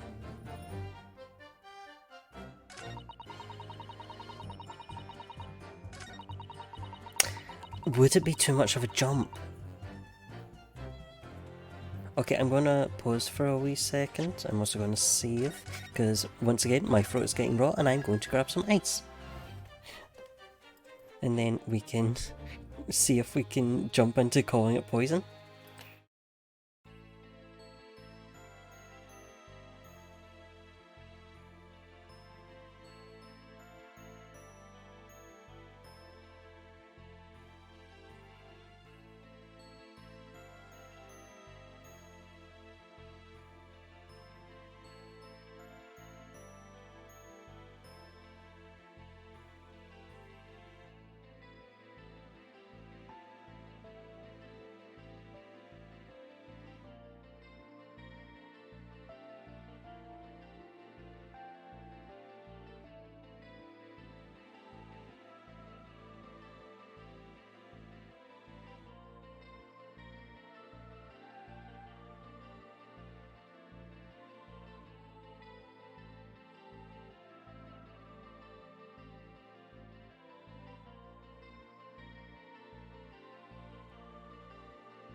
I return with ice.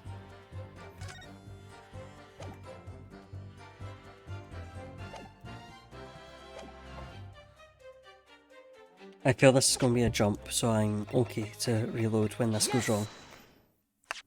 What is this? A bottle of water? Okay, it wasn't. Okay, we were ready to do this. Actually, there is another method of killing man without leaving a trace that comes to mind. Obviously, I'm referring to poison. Poison? On the day of death, we know that Dr. Wilson drank from this bottle of carbonated water. Could it be that there was poison inside? Could it be that the professor actually died after taking a sip from his glass?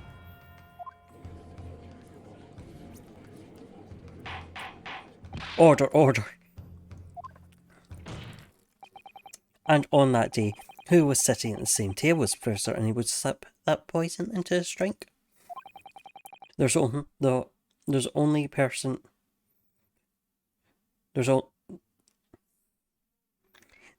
one person who could possibly have done it. Giselle Brett, it was you. Objection! This is outrageous to say such a thing without a scrap of evidence. You little rookie imbecile. Have you ever considered the delicate situation our country finds itself in now? Have you forgotten that we have only just signed an accord of friendship with the British Empire? Have you even the vaguest inkling that your rash accusation could jeopardise the entire treaty? Objection! This is not a political arena. This is a trial to determine one individual's guilt with respect to one crime. What?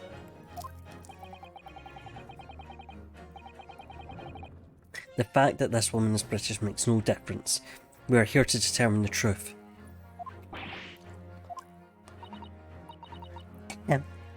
If I may? Brown bread violence.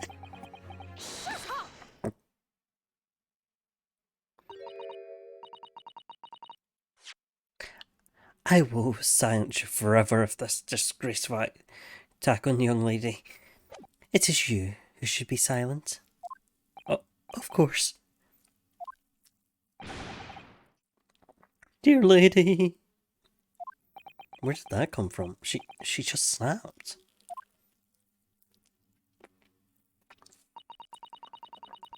I am afraid I may have spoken unfairly before. I offer my most humble apologies. I'm sorry, my lady. To what are you referring? I described your police force as inferior. But no matter how inferior they may be, you still investigated this particular point thoroughly, I believe. The bottle, I mean, Inspector, and whether it contained poison or not. Of course. You did? Have you forgotten what my guiding principle is already? I strive for a flawless investigation every time. I don't believe it. Naturally, we tested the inside of the bottle and its contents. And what did you find, Inspector? I ordered tests for every toxin that's available in the country at the present. We could find no trace of poison of any description in the bottle of carbonated water, Your Excellency. What? Are you sure? The tests were meticulously carried out by the Chief Coroner himself.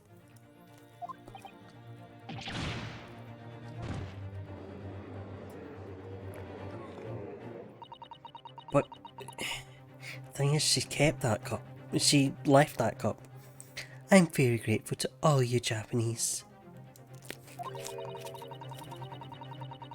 You've successfully established my complete innocence in this horrid affair.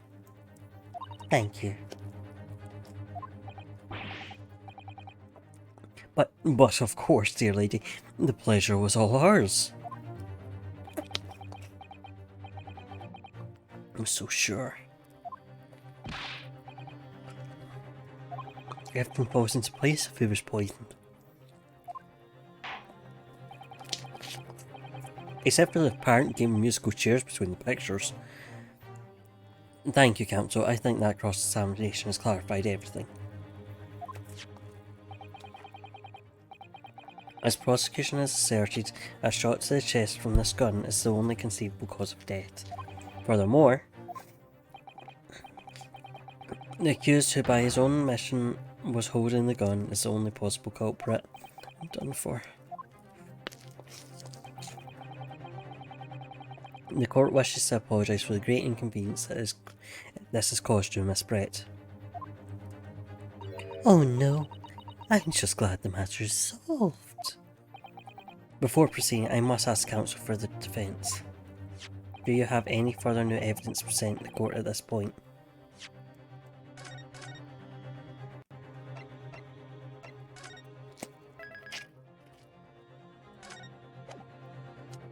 Do I?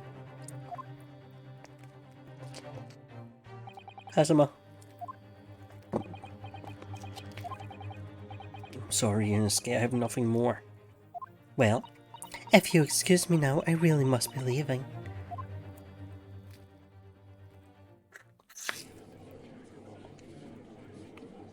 Hold it! Huh? Oh, of course. Please wait. Isn't that... What is the meaning of this?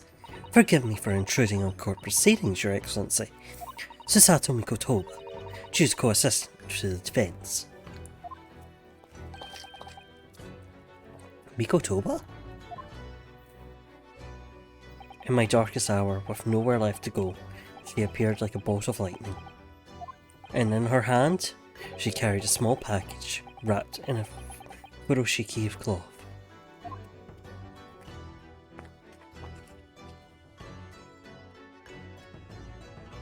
Oh, and others to be continued.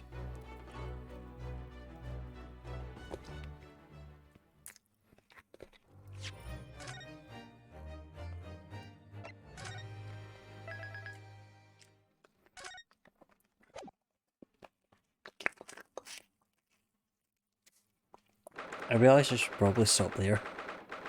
Oh well.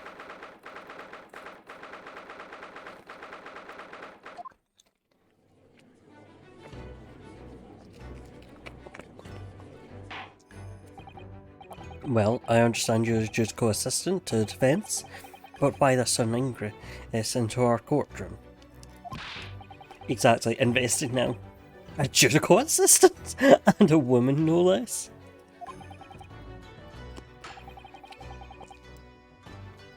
Rules state that females are not permitted into the court of law other than to testify. Yes, I fully understand. I ask only for 5 minutes of your time. I have some vital evidence that I must hand over to the defence. You're too late, little girl. This trial has already been concluded.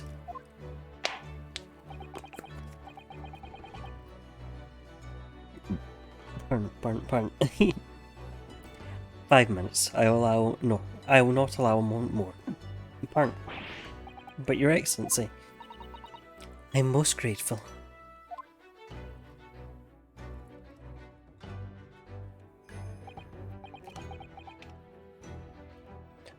Who are you? I'm sorry, there's no time. Please accept this for now. A report about something written in English? It's Giselle Brett's research. The Englishwoman's? After the trial resumed earlier, I hurried back to the university.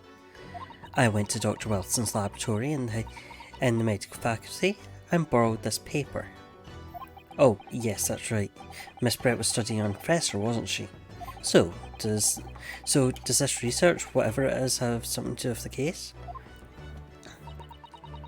I'm afraid I don't know. I haven't been able to listen to the proceedings of trial myself. Oh, no, of course not. Special characteristics of Curie, and its effects on human subjects. Interesting. Courier? Never heard of that word before.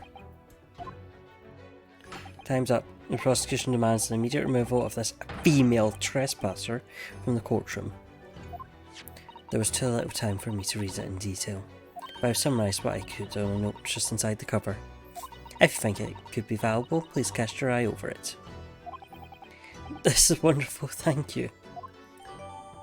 Thank you. Goodbye then, and good luck. A poison made from the bark of certain trees in the jungles of South America. The hunters of this region have used it since ancient times to incapacitate their prey. Affects instant paralysis of the entire body and subsequent death, even in minute doses. The above mentioned effects occur when the poison enters the body for a wound, such as that inflicted by a blowpipe dart. Due to its ability to render the human body paralytic, it's believed that toxin could have application as an anesthetic. However, a solution for respiratory arrest caused as a result of the full body paralysis must be found first, or the patient would die of suffocation.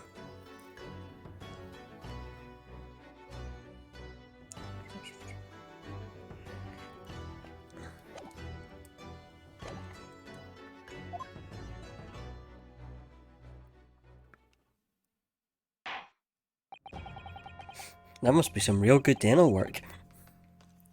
You've had long enough, counsel. I cannot detain our English guests any longer.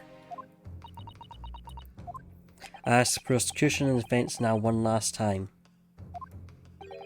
You not seen Little Shop of Horrors recently, Pineapple? Does either side have any further evidence to present to court? I presume not, but...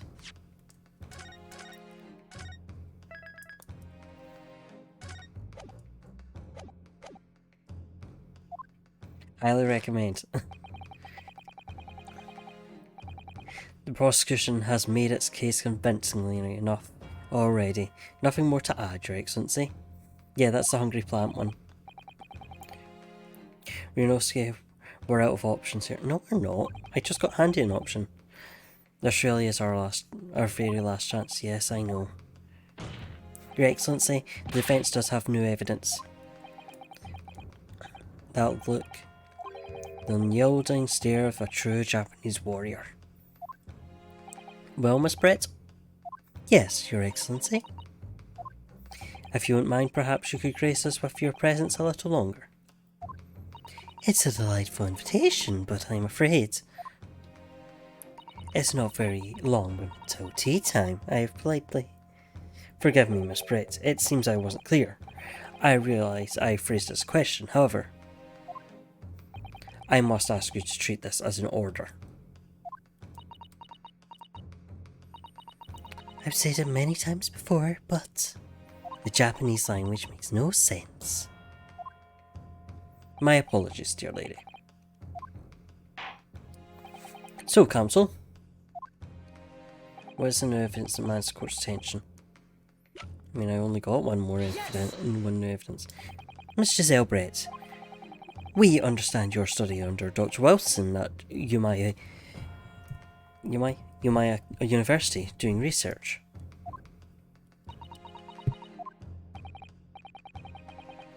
Yeah, I wonder which of the new evidence we got. Research by sheer coincidence, perhaps, into a deadly poison. What? Poison? Where are you going with this, counsel? A toxin known as Courier, Your Excellency. Even the slightest amount of the deadly poison entering the body leads to instant death. What complete and utter nonsense! Courier, you say?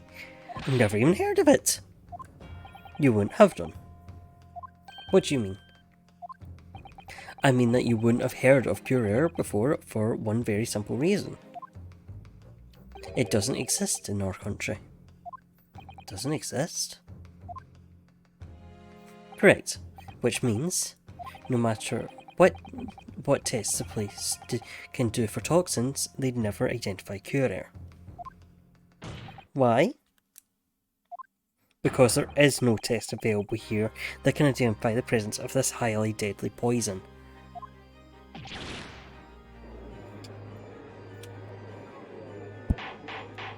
Order, order, order! Council, does this deadly poison truly exist?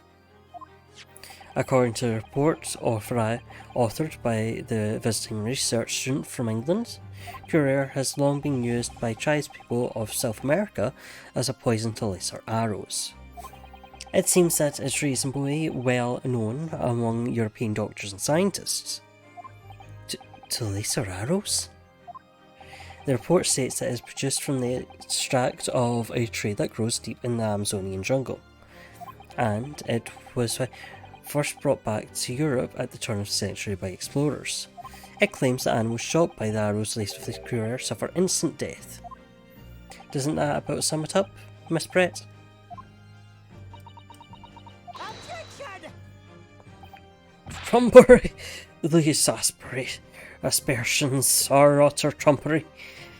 To start with, if the victim had been administered some of this so-called deadly poison, he would have been squirming and writhing in pain, and the other diners would have surely noticed. That's true. What do you say to that, Inspector?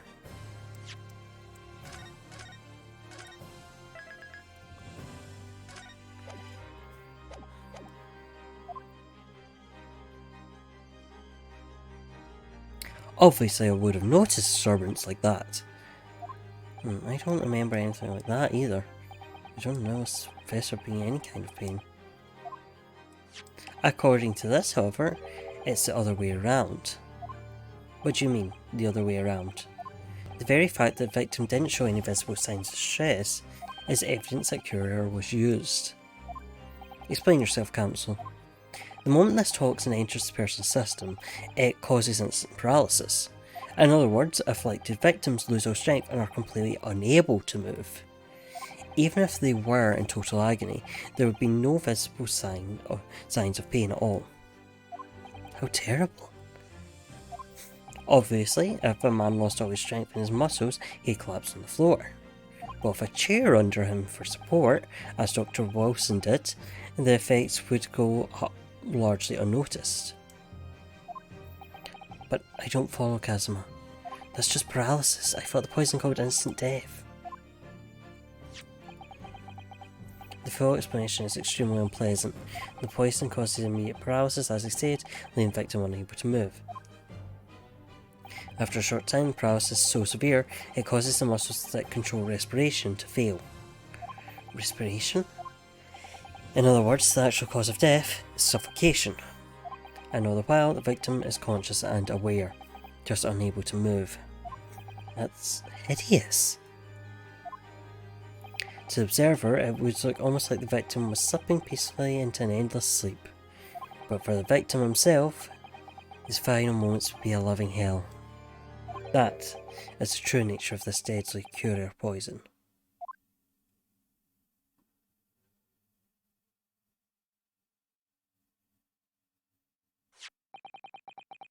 And you're suggesting that this bottle, Counsel, actually contains this terrifying poison? Objection! This is very inconvenient, isn't it? A hitherto unknown poison for which there's no means of testing. What a happy tale for the defence. If I may. All these facts, you think you're so clever, but you... It is you who must be taught. Of course. Dear lady.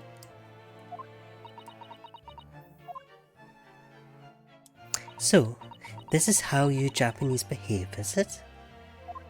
What? You steal another's honest hard work and then announce the results as if you discovered them? I'm appalled. What a loathsome act. Well, Miss Brett, the feeling is mutual. Whatever do you mean? Capitalising on the unfortunate circumstances of an innocent man to frame him for a heinous crime. That really is a loathsome act. Wouldn't you agree? Objection! Enough of this. I, for one, refuse to accept it. That idea of some poison that doesn't even exist in the great empire of Japan is breaking the rules. What's so funny? Oh, excuse me, Your Excellency. Yes, Miss Brett? May I borrow that bottle for a moment, please? Well, yes, I don't see, why not? No, do not be fooled by this. Do not be fooled. It says it has to be for an open wound. Don't get too big for your boots, you insignificant little iron boys. Sorry? To an Englishwoman such as myself, this whole affair is a farcical comedy. Your little place games and these foolish courtroom antics is laughable, really. But I'm getting bored of all of it now. It's time for the games to end. Cheers!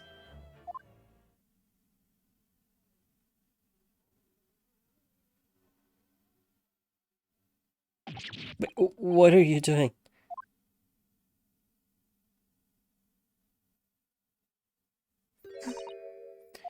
No sparkle left at all. How appropriate for this shabby affair. Do you not read the reports when I hand them to you?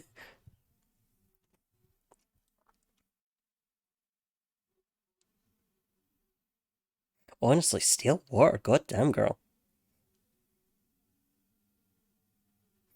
Goodness.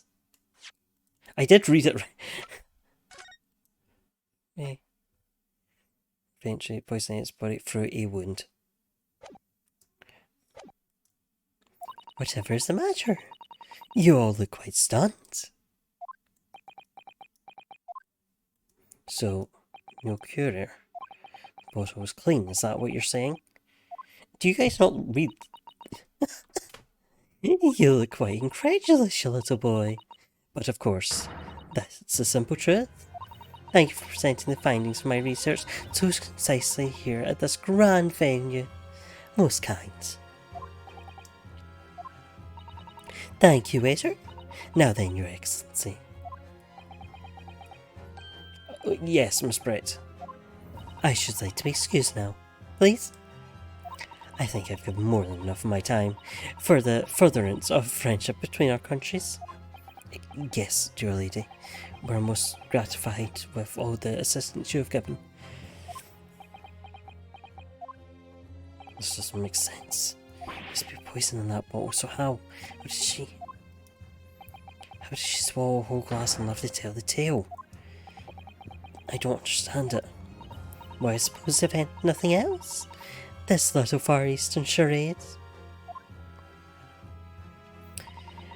will make for interesting conversation at the next party I attend in London. There has to have been poison in that bottle, doesn't there? There can't have been, because otherwise she would have killed over dead. Can you all read? Come on, Ryonosuke.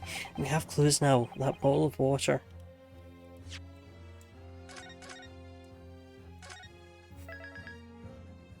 Listen, Ryonosuke.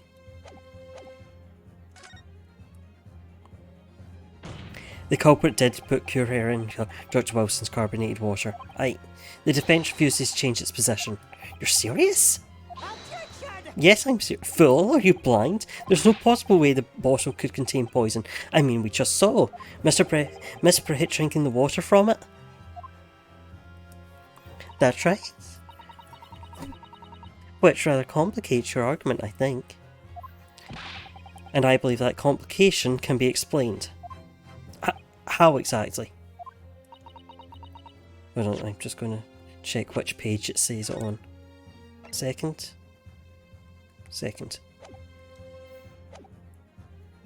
I need to think things that add up here one by one. I'm sure the answer is in the evidence we have in the court record somewhere. It has to be. Very well. If defence truly intends to assert this claim, then I must ask you to support the assertion with evidence. What explains how the witness was able to consume this supposed poison water unscathed. Okay. I say it has to be the report. For that question, it has to be the report.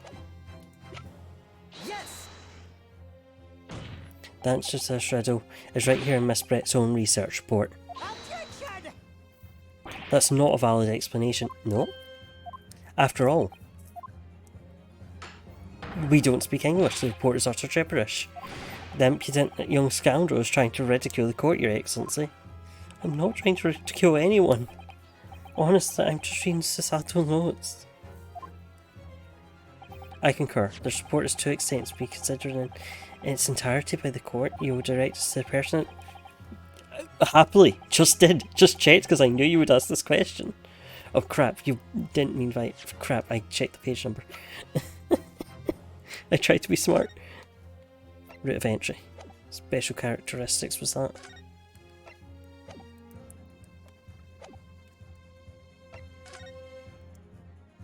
We've been hearing a lot about this courier poison. It would be fun like chat saying they can't speak English in English. Yeah. It's left me curious about something. Oh, Council? Well, it sounds as though indigenous hunters have been using this poison for years and years to release the heads of arrows that they shot whatever prey they're hunting. So we've been led to believe, yes. And the point of hunting is to catch prey to eat. Get to the point, please. But if they were to use these sliced arrows, doesn't that mean there would be traces of poison left in the prey the hunters were going to eat? Yes, good point. So surely the hunters wouldn't want to eat their prey, would they? Because they'd be eating poison. Good gracious, Council! No, that would be madness! But I actually found the answer to that conundrum in this research paper here. Under special characteristics, it says this.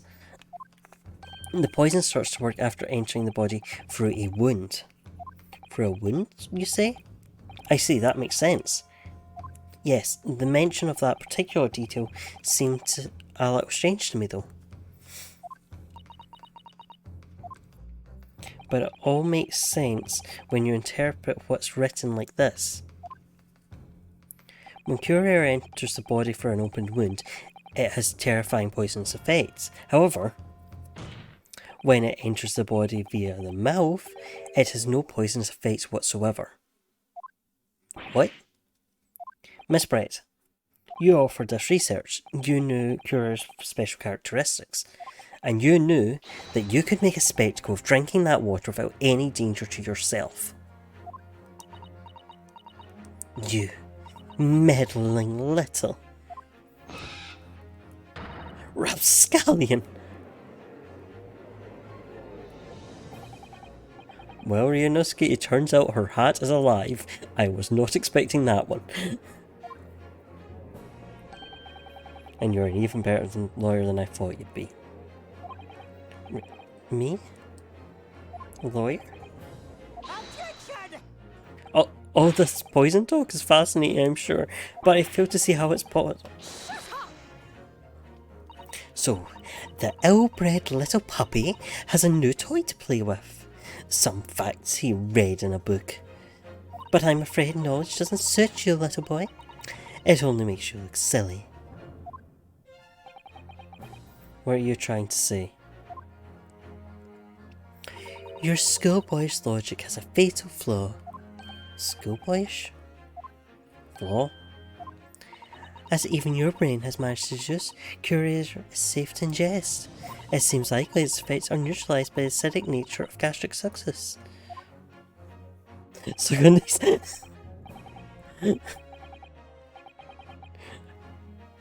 Yes, gastric suckers? What are they? So, if this lethal poison is completely harmless when drunk, The professor wouldn't have died when he swallowed it, would he? Yes, he would. That's right. No, good gracious. That's basic science. Science that even a schoolboy should be able to understand, no?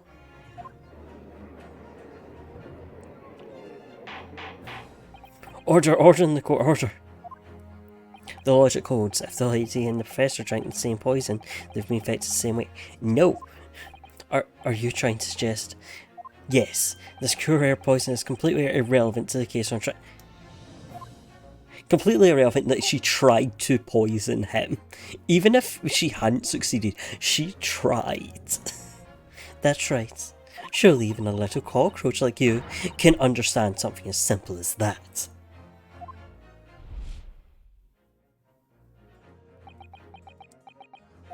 What is this welling up inside me? I've never felt like this before. So it's a sort of conviction to break down all the discrepancies. So intense, almost rage-like.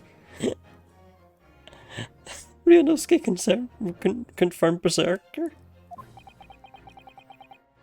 Confirmed barbarian? And more than anything else, it's an animalistic desire to take down my prey. Objection. I don't think so, Miss Giselle Brett. How dare you use that tone with me? You know very well that there is no fatal flaw here. You know exactly why, even though both you and the victim swallowed the same poison. You are alive, and Dr. Wilson is dead. Counsel, I am sure I don't need to remind you, you must provide compelling evidence. As we now know that this poison is completely harmless when ingested, well...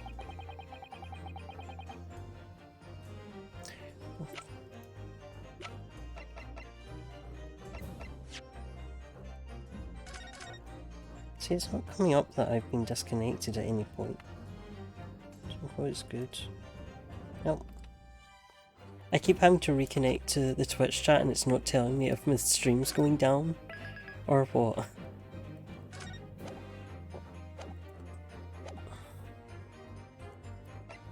Take that! As Miss Brett so readily points out, she drank the same water as the professor. However, alright, so it's just stream chat on my end likes to reload itself for no reason. However, there was a fundamental and fatal difference between the two diners. A fatal difference? The toxic effects of Curia are only felt when the poison enters the body through an open wound. So, for a healthy person with no injuries, drinking it is completely harmless. But what if there was a wound inside the mouth of the person drinking the poison water? Inside? Yes, like the wound you might have if you had just been to the dentist and had a tooth extracted, for example.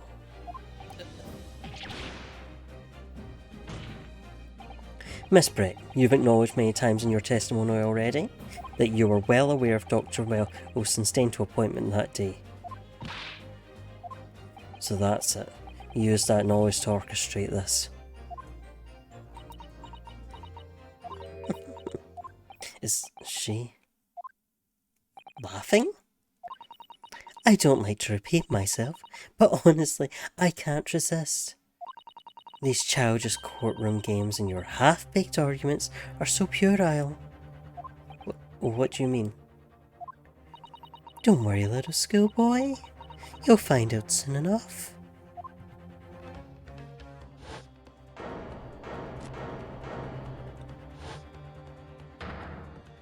You see, when you leave vital evidence lying around, you never know what might happen to it. Nope. I mean, it could just slip.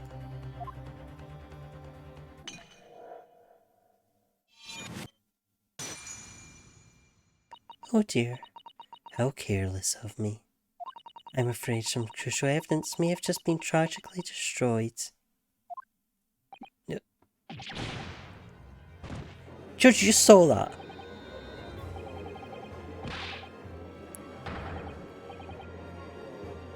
Officer, what are you waiting for? Collect as much of that water from the broken bottle as possible at once. You're wasting your time.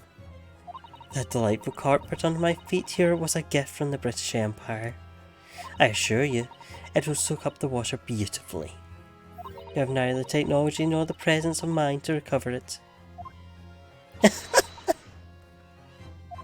Oh, how could you? You won't get away with this. You can thump that bench and shout as much as you like, little boy. But I'm afraid we'll never know now, will we? If there really was poison in the bottle or not. And let's not forget, we still have some compelling evidence left intact. Isn't that right, counsel for the prosecution? Oh, of course. You're referring to this photograph. Print, I presume, dear lady. That's right, and really looking at his photograph, it's as clear as day, isn't it? The poor professor was sitting with his back to me. Oh, sorry.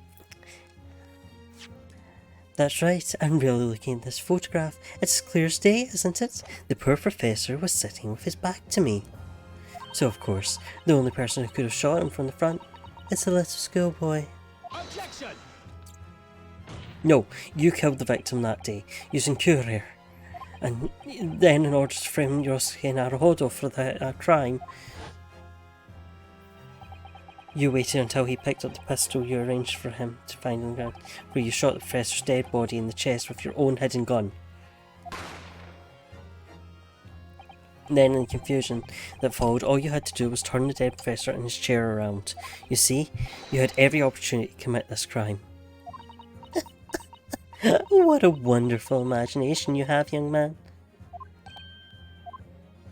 A hidden gun, you say? I shot the professor's dead body, did I? Well, I'm terribly sorry, but you don't have a shred of evidence. Exactly. And as you have nothing to support your wild claims, the prosecution's stance remains unchanged. The victim, Dr. John H. Wilson, was killed by a gunshot to the chest. Delivered in cold blood by the accused, Ryunosuke Naruhodo.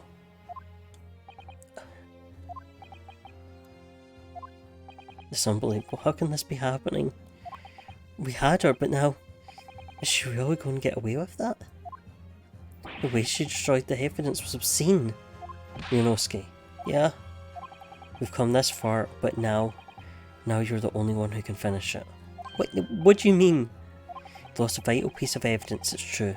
So if there any chance is left for us to use now, there must be in your head. In my head? You told me before that your powers of observation were the only thing you could really depend upon. Yes, that's true, but I didn't manage to notice that this woman was a foreigner from a spawn on her head. Yeah, he's got a point. He's got a point, Kazuma. I think we've lost. So think back again now. Try to remember every last detail about the scene that day. Everything you saw, everything you felt, every colour, every smell. What I saw, I felt. Every colour.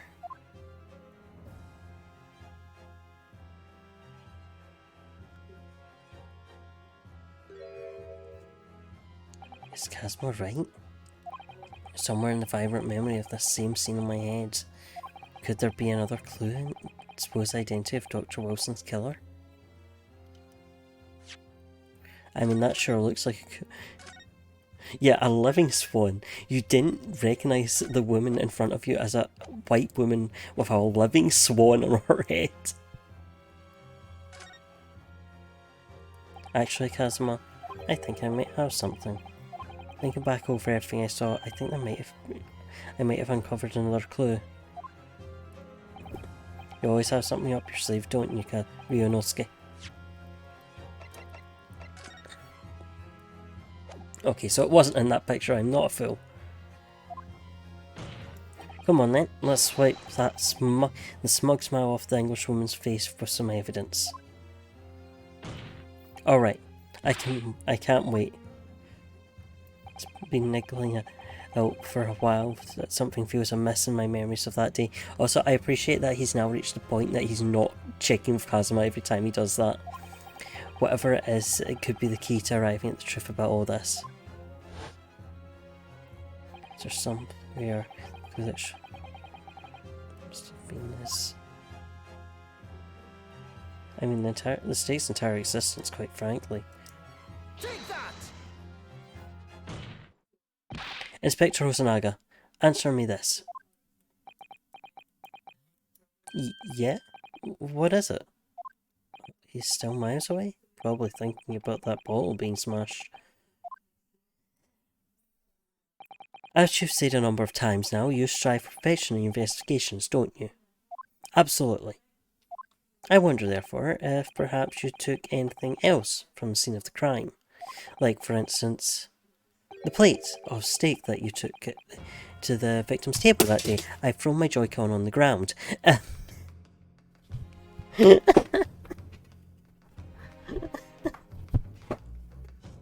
Joy-Con retrieval process.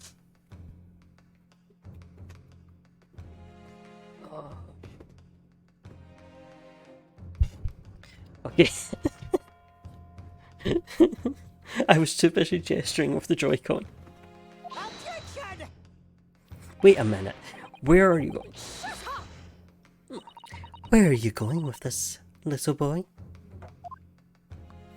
It's just a memory that's been troubling me. What memory? I saw the scene shown in this photographic print with my own eyes that day. And I saw that on the wooden base of the plate that the steak was served on, there was a splattering of blood. What?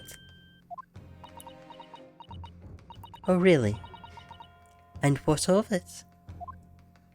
Obviously that must have happened when you shot the professor. No, that can't be the case. Take a good look at this graph, and the relative position of everything there. The plate of steak is almost directly behind the victim. If I'm supposed to have shot Dr. Wilson in the chest from the front, there's no way the blood from the victim could have ended up directly behind him. Yes. For blood to have made it onto the plate, it implies the plate was between the victim and the shooter, which means the shooter must have been sitting opposite the professor, as you were. Giselle Brett. I beg your pardon? Objection! This is beyond ridiculous, fabricated nonsense. In this court, seriously expected to believe something accused have apparently just remembered seeing? Hold it!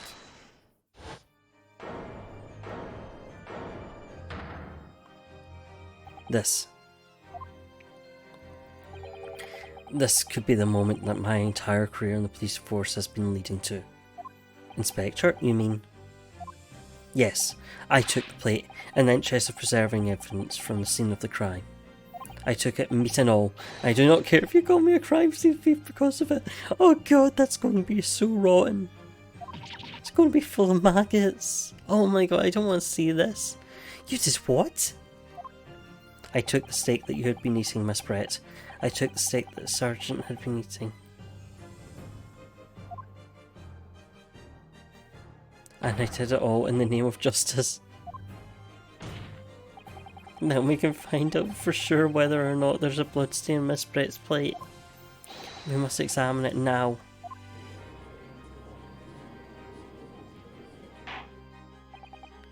Inspector, the court wishes to examine the plate of victim's table immediately. Yes, sir.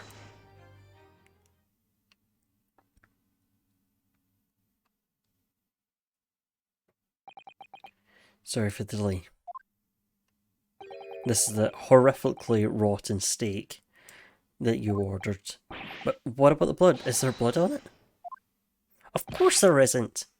Quickly, Inspector, the blood man! Show the court! Of course. Examine plate at your leisure.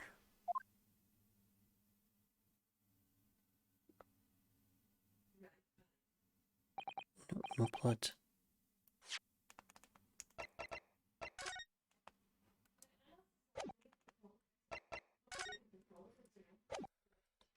She really did just chomp it, huh?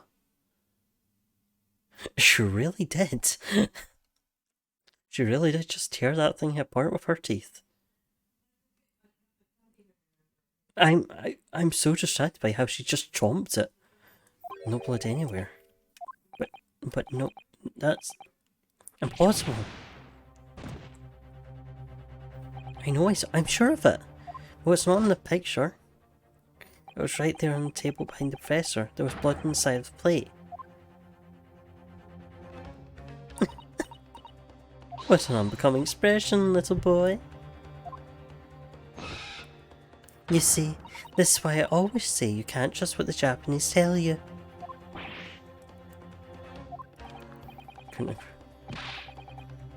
I couldn't agree more in the case of this disgrace to the Empire. I believe we may finally have reached a conclusion in this trial. Let's hope so. That this, let's pretend, attempt at courtroom proceedings is painful to watch. But I do promise to do my best to forget all about it when it's over. This sorry-looking state reveals facts all too clearly. If the sorry-looking accused wishes to examine it again, be my guest. Sure will. What's the plate I saw? Thought I saw just a figment of my imagination. Look at this graph. Every time it makes me laugh. Kazuma, look at the way she ate this steak. Huh? Huh? What in the world is this? It's a Koban coin, clearly. I think it's a Koban coin, and the home market is from the Hoei era, I believe. Is this your coin? No, I don't mean what is it. I mean, what's it doing there? Wait, did you say it was a Hoei Koban? Yes, and apart from the meat juices, it looks to be in good condition. I imagine it's very valuable. This isn't the first time today that there's been talk about a Hoei Koban. I heard of pearls before swine, but I've never heard of bullion before bullion. I don't think you ever will again. This is extraordinary though. This means...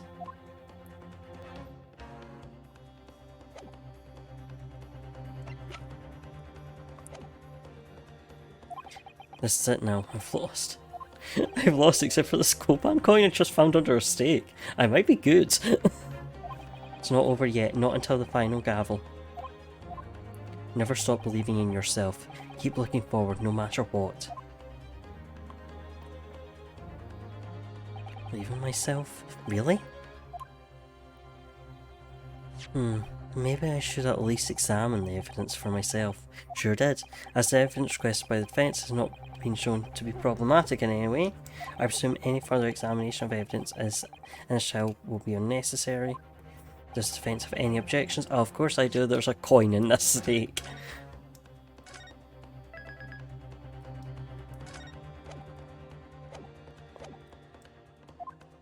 That blood stain was going to clinch this trial for me. Can this plate of steak reveal any other clues at all? There's another clue.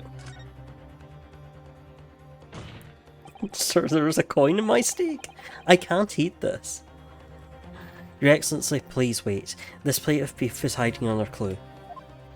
Another clue that will reveal a shocking truth. Pressing the wrong button. All I find that's shocking here is your unhealthy fascination with beef steak. Your Excellency, I think I've made myself clear, haven't I? I will not be able to turn a blind eye to any more unnecessary procrastination in this trial. I'm sorry, Miss Brett, but we must ensure a thorough examination of the evidence. I will not be giving a ruling until I'm completely satisfied with that all reasonable doubt has been dispelled. I see. As a newly affirmed ally of my country, that's still your position, is it? Thank you, Your Excellency. Counsel for the defence, you will now clearly show the court of what you are alluding. Isn't a clue to be found. Under my steak. Huh? We've already seen this.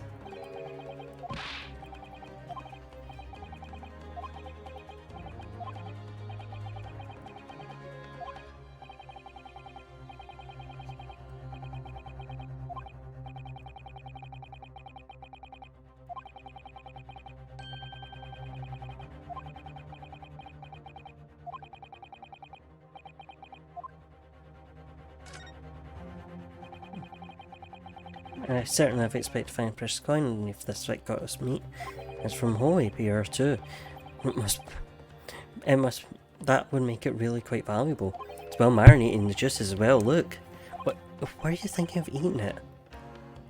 No.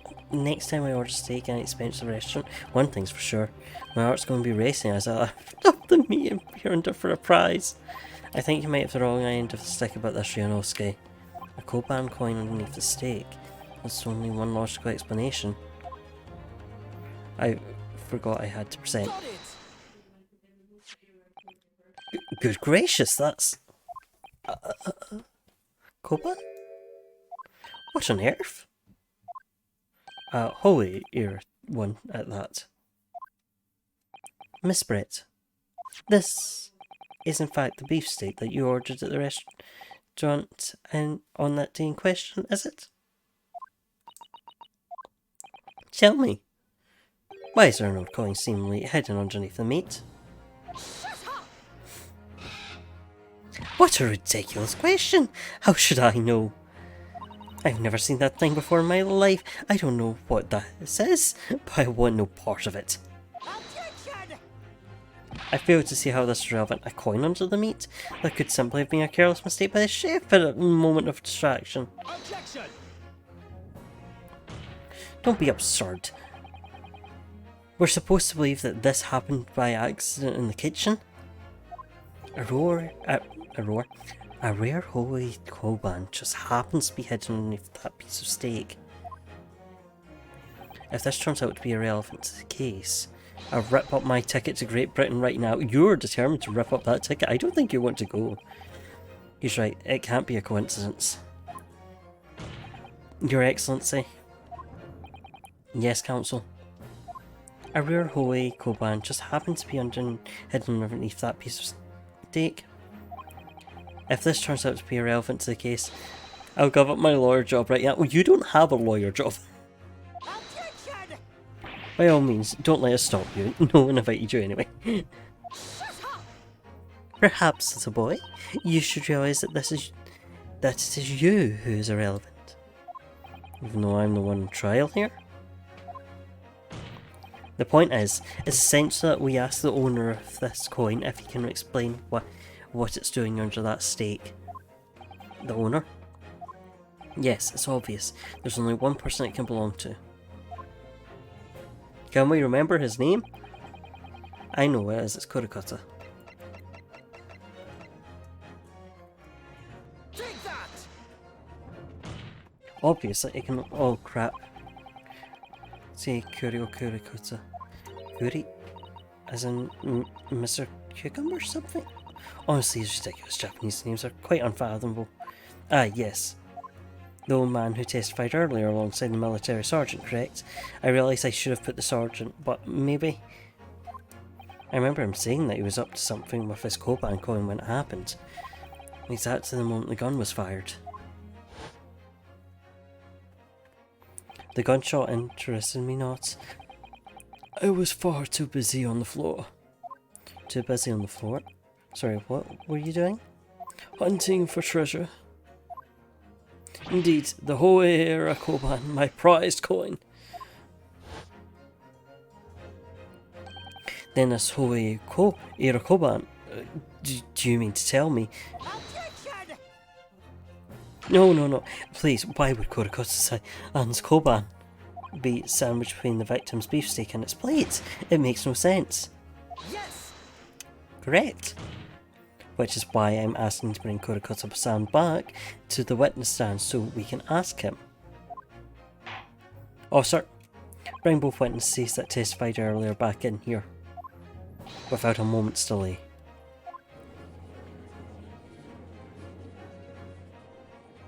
Can't believe we're coming back round to that bit again. But I have a hunch, strong hunch, that if we chase down the real significance of this Koban, we'll find that it's a key element in this case.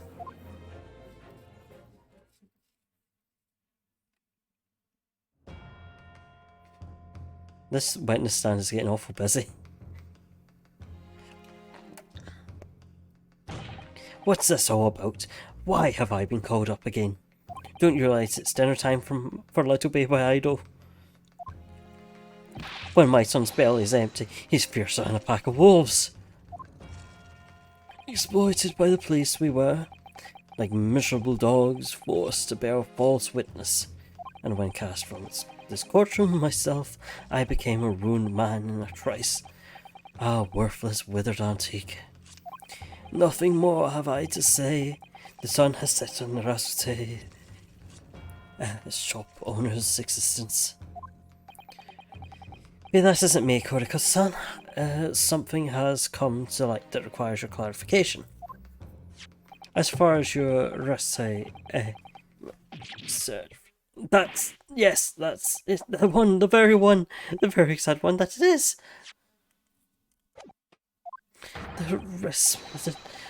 The splendiferous away treasure that my rusty bones managed to misplace that fateful day.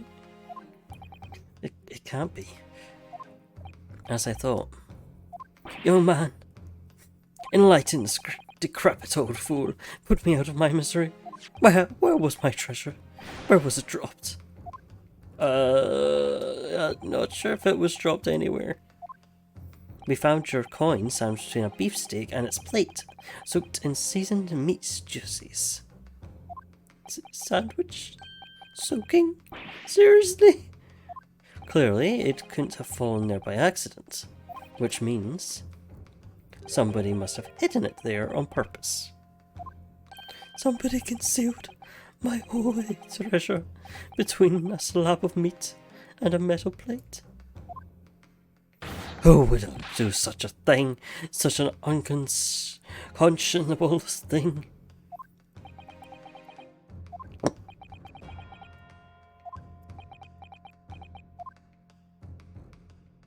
Excuse me, could I say something? Yes, of course. Proceed, Inspector Hosonaga. I mentioned this earlier on in the trial, but I was working undercover at the restaurant in order to investigate another case. Yes, that's right, the secret undercover operation. The Carnival is a high-class Western cuisine restaurant. It attracts wealthy diners, including many foreigners. Recently, it's been a run of similarly executed thefts, targeting the restaurant's rich clientele. A number of such incidents have been reported to the police bureau. Wicked crimes indeed. We wanted to nip the case in the bud quickly, especially with so many foreigners being affected. So that's why you were sent in undercover, is it? Yes, and I took on the job of waiter at the restaurant in order to flush out the criminal. It seems likely that this Koban incident is the work of the same thief. So unbeknownst to us, there was a master thief at work in the restaurant on a regular basis. The place was already the scene of several crimes, it seems. I don't know about the master thief part, but the identity of the person who stole and hid Kurikutsu-san's Koban is all too clear. He's been punctually, as always. What? What? I think the court would like to hear the defence's view on this matter. Tell us who is the despicable scoundrel. I mean, I think it's pretty clear, but I'm going to save anyway, because we love to save scum.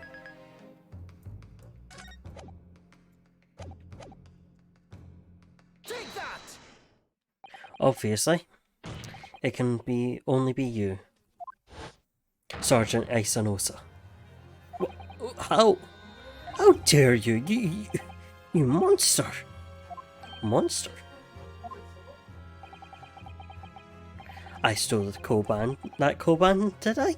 I'm master thief of the carnival, am I? You're seriously accusing me of these crimes, cadet? But it was me. It was Ido. Ido's the master behind all this. You're blaming your son. That's despicable, sir. You would push the blame for your crimes onto your own son, an innocent little baby? It's you who's the monster side, Sergeant Nosa. I mean, here's the thing. Babies will do theft. But also...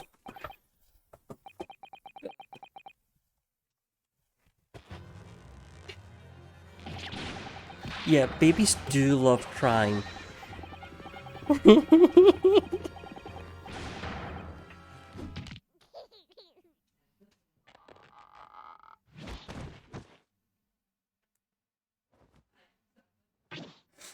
Two of them. Nippon Imperial Army Sergeant Isanosa, preparing to stand down in Supreme Court, sir.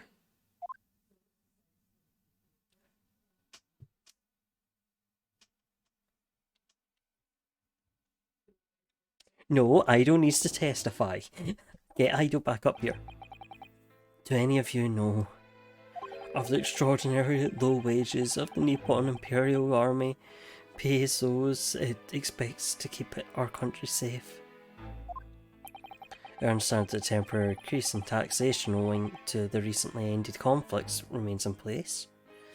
And I've heard it's hard for lower ranking soldiers to make a living, yes. All I want is to put a hot meal on the table for my son. That's why you were stealing things at the restaurant. The place is heaving with money. Every 3 days I go there and do reconnaissance for a target. And I'd enjoy chomping my way for a good steak at the same time. Sounds like he didn't bother with a knife and fork even, which is worryingly believable. Yeah, okay, yep, that checks out. And your target that day was the old man in his Koban. Yes, sir. He was an easy target. I slipped the coin into my pocket without any trouble at all. A veritable phantom thief you are. I was all set to leave the steak. I was halfway through devouring when it happened.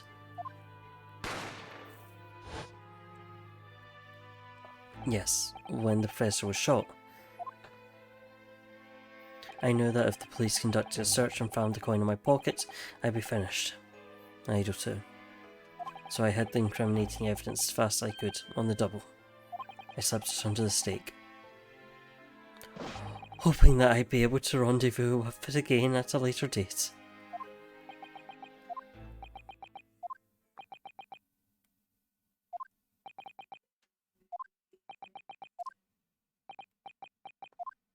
This is ridiculous.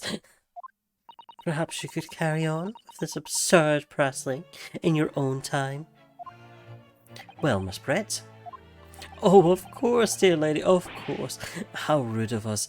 I'm quite sure there's no need to detain you any longer at all. May the esteemed gentleman please be excused, Your Excellency. Indeed. The theft of the Koban was clearly perpetrated by this baby-saddled sergeant. It would certainly appear to be unrelated to Dr. Wilson's murder. Au contraire! Of course it is. Hiding a coin under a lump of meat. The sheer nonsense of such an idea astounds me. No, nonsense, it's...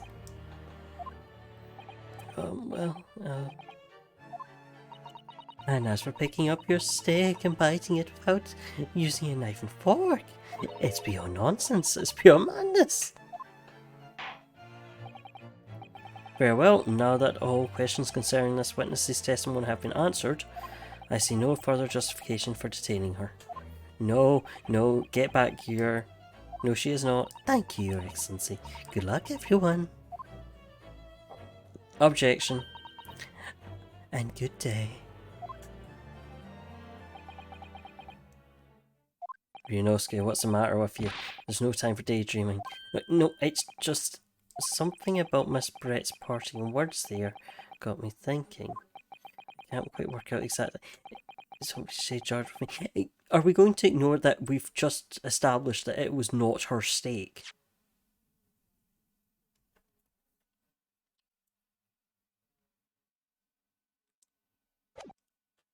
I feel like there's a contradiction there somewhere. Something doesn't quite add up.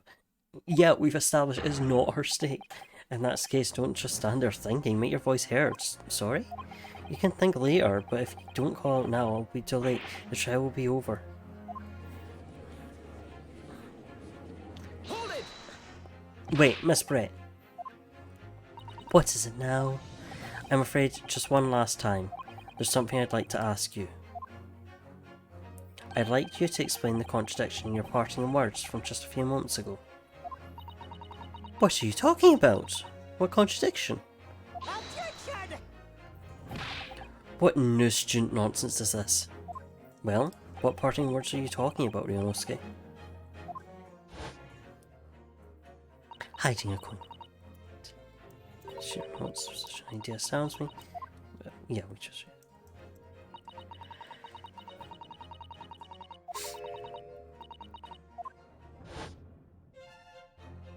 Yes, I'm right. What you say there exposed an undeniable contradiction.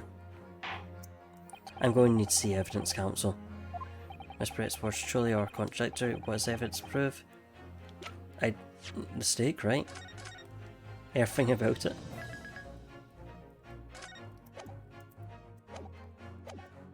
Take that! The steak that Miss Brett had been eaten before the professor was killed. Yes, go on. More accurately, Your Excellency, the steak that was on the victim's table just before the professor was killed. Now you're just splitting hairs. Not true. Doesn't something about the steak strike you as very unnatural? Unnatural? What on earth are you talking? You mean, possibly the coin that was under it? It's extremely obvious. I'm talking about the shape of the edges where it's been eaten. I see you've noticed it too, Miss Brett. Noticed what exactly, counsel? Just a few moments ago, Miss Brett claimed no Englishman would ever contemplate picking up a steak and biting into it without using a knife and fork. Of course she did, she's a refined English gentlewoman herself. And take a good look at the steak, in particular the edge where it's been eaten. As you can see, there are clearly defined barbaric teeth marks there. I just say, he has some strong teeth. It looks like Miss Brett has realised something.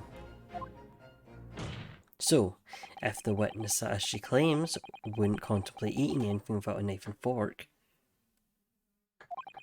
there shouldn't be teeth marks in the steak at all. Objection! You've been baited, Pineapple. She didn't even bite the steak. She didn't even chomp it. But what is your actual point? Perhaps like for Miss Brett was ravenously hungry and couldn't help it. Oh, whatever you say, dear lady. As I said, I really must be leaving now. Afternoon tea with the Minister of Justice cannot possibly wait any longer. Of course. This will be over in the blink of an eye. Rest assured, I'm about to put this rookie in his place. Just leave out. I've heard enough. You're irritating little spectacled samurai relic. Of course, dear lady. What's the matter, Miss Brett? Have we ruffled your feathers? Clearly, the witness knows what this means. She's realising the catastrophic implications those teeth marks and steak have for her. Ryunosuke, do you know where you're going with this? Yes, I do. Yes, now at last it all comes together. The mysterious teeth marks in the steak that had allegedly been eaten with cutlery. The reason why the bloodstain I know I saw somehow seemed to have disappeared. And most importantly, the evidence that proves once and for all Who shot Dr. Wilson that day? I accept that those teeth marks on the stake are a little unnatural, as you put it, Counsel. What exactly are you suggesting that tells us? Everything, Your Excellency. Everything? Yes, I believe that those barbaric teeth marks in the stake here amount to conclusive evidence in this case. Evidence that will prove beyond any doubt who shot Dr. Wilson. Conclusive evidence? How many times have I heard that today? You wouldn't know the meaning of the phrase. Typical Japanese empty threats. How can you be so sure? Oh, it's quite simple. If you really had such conclusive evidence, you would have presented it to the court long ago. Actually, the evidence I'm talking about hasn't been brought before the court yet. Hasn't been? What? Because just because it hasn't been shown yet, doesn't mean that the evidence does not exist. Objection! This is absurd. The trial has run several hours already, it sure has, and you say there's evidence yet to be brought forward? There can't be. I don't believe you have it. Objection! I don't. There's someone who does have it, someone in this very courtroom. And if that person is willing to submit the piece of evidence I'm referring to, it will solve every remaining mystery about this case. Very well, I have a feeling this will be my last request for attendance in this trial. Better be. I mean, I'm going to assume that she did not nick it and that he nicked it.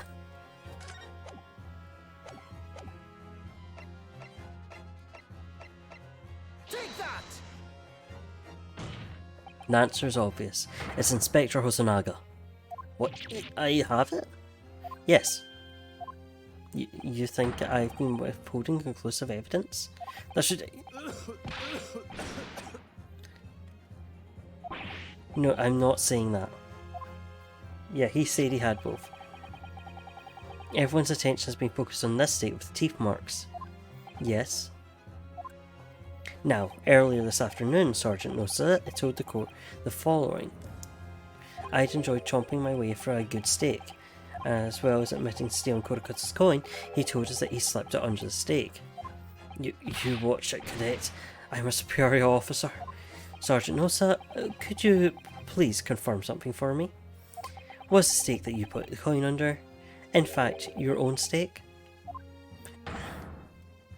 Affirmative. Of course, I might be a soldier of the Imperial Nippon Army, but still. I'm not brave enough to ask a foreign gentle lady if she'd mind me manhandling her meal to hide something in it.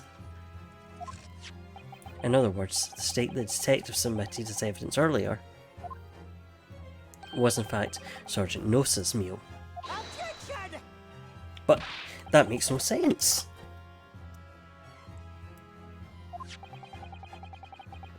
That plate was taken from the victim's table. Objection! Yet the gentlewoman doesn't take bites out of her steak, nor does she have any opportunity to steal the coin. Of course I didn't steal it. To even suggest such a thing would be an affront to the entire British Empire. Well then, how do you explain this paradox? Exactly, surely you're not going to suggest that the Sergeant switched the two stakes over. No, I'm not. Why would he do that?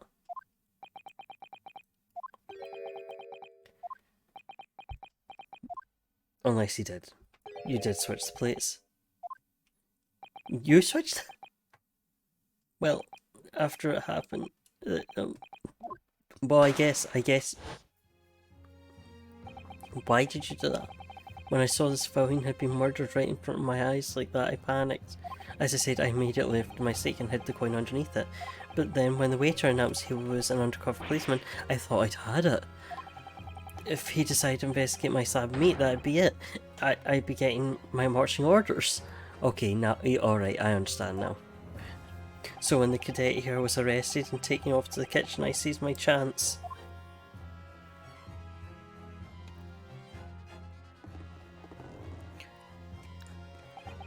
With military precision and timing, I switched my stake with the one of the foreign lady's table.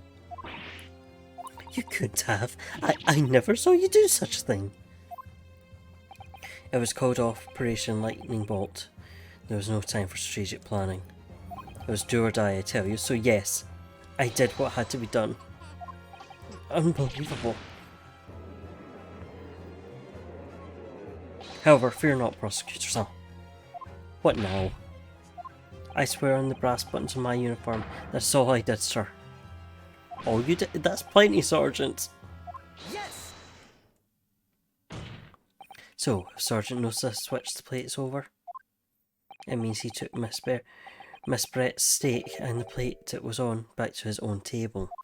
Yes, that follows. Inspector Hosonaga? Yes. Earlier in this trial, you told the court this. You said that you had not only taken Miss Brett's steak after the incident, but also the sergeant's. That to preserve the evidence, you had taken both. That's correct. Then please present it to the court now. The plate that was actually on the victim's table at the precise moment he was shot. How could you possibly tell us now? I mean, a cold slab of tough meat. I can't have the slightest bearing on the case. Objection! No, you're not wiggling your way out of it this time, lady. I beg your pardon? Surely you're not that forgetful. Surely you remember the reason why the steak pan promises to prove such prom for you, no? You're the ones who decided it was a problem, not me. The reason the defence asked to see the plate was to confirm something the defendant remembers seeing. Thinks he remembers. I'm quite sure of what I saw, Miss Brett. On the side of the plate that was on the table directly behind Dr. Wilson, there was a clear splatter of blood from the gunshot wound in the victim's chest. I believe the defendant's memory serves him well.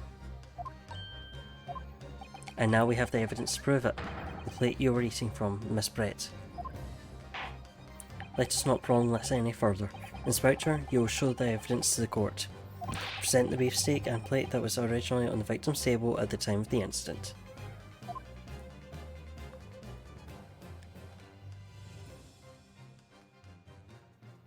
Yes, sir.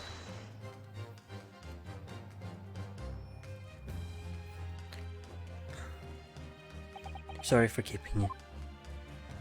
Oh look, here's the other steak in its plate. Please, feel free to examine it.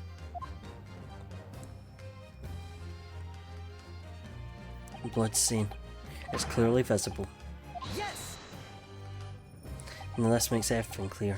The blood you can see on this side of the plate shows that the moment the victim was shot, he was facing the table with his back to me. In other words, it's impossible for Naruhodo-san to have shot the victim.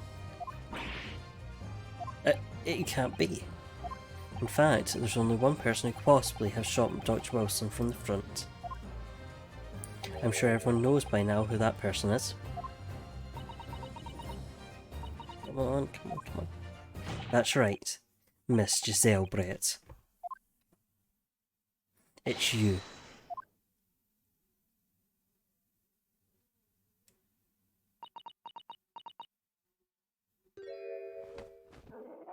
The swan died. Done by a Japanese? Me? By a Japanese schoolboy? No, no, no. Okay, it's fine, it's alive. The wang. I'm trying to get away. Yeah. Oh no, it's no, I know this.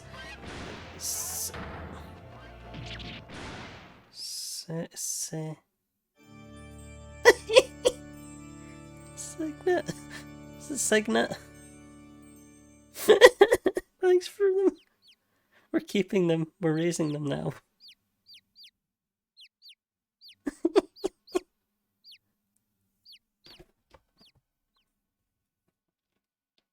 Would you like the signets back, if that's what they're called?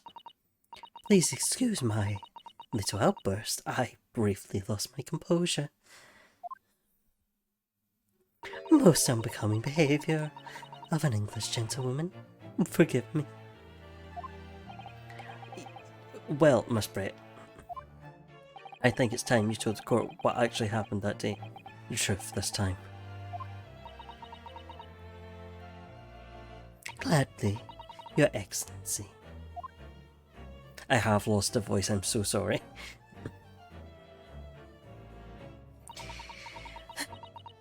It was I who took the professor's life, using Curie.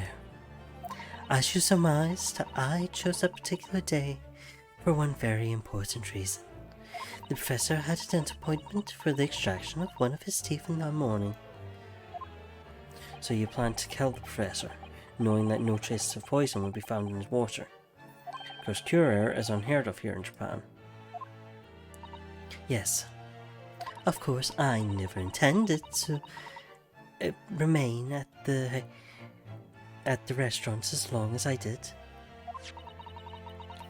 I only needed to see the professor take one tiny sip of his water and it would be over.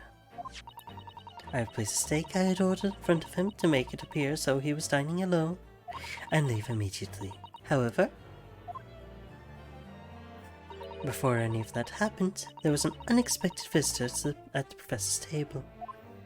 That would be me, I suppose. Yes, you. Who else? Such a trifling matter. But the fact that you decided to come over and greet the professor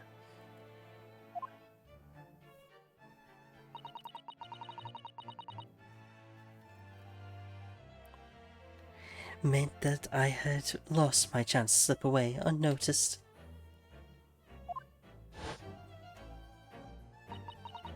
I have checked the R-code signets, I was correct.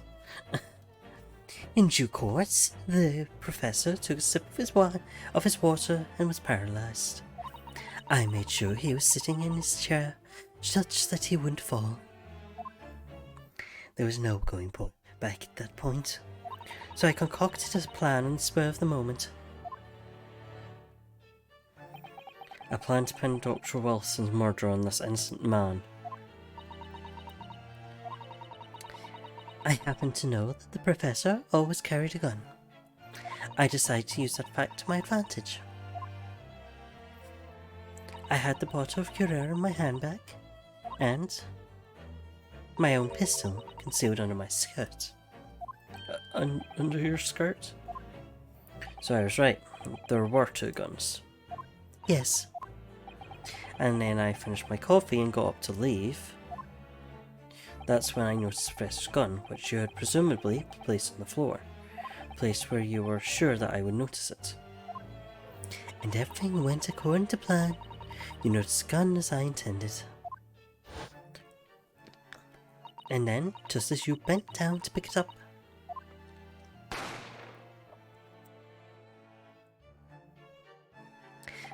that's when you shot the professor with your own gun, even though at that point he was already dead. Naturally, the gunshot caused a commotion, at which point the waiter appeared. Obviously, I assumed Naruhodo-san was the culprit and apprehended him. I took him to the pantry, which adjoins the kitchen, and locked him inside. That's when I took the opportunity to turn the professor and his chair around. Because, of course, you need to make it look like the defendant had shot Dr. Wilson from where he'd picked up the gun.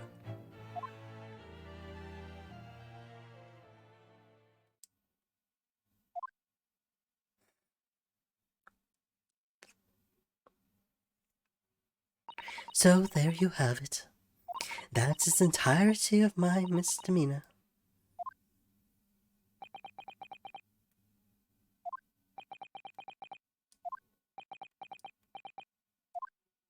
Your Excellency.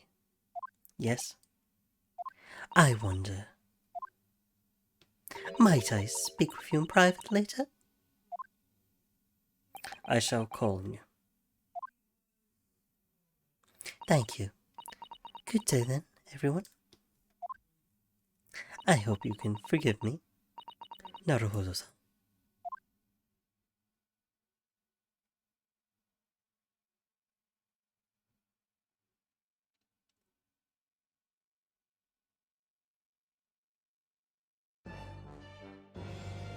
It would seem this trial has finally run its course. I presume the prosecution is in agreement? This can't be.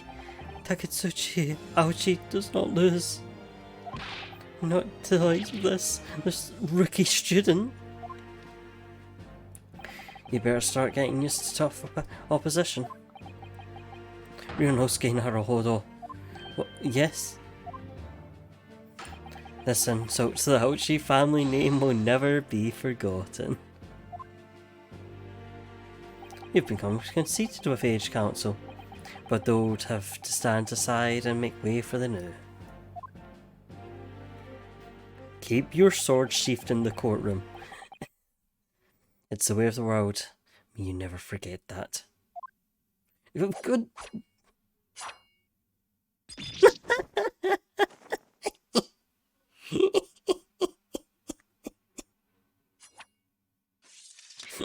Unnecessary action, Kazuma. 1,000 millennia may pass, and still the Aochi clan will never measure up to the Naruhodo clan.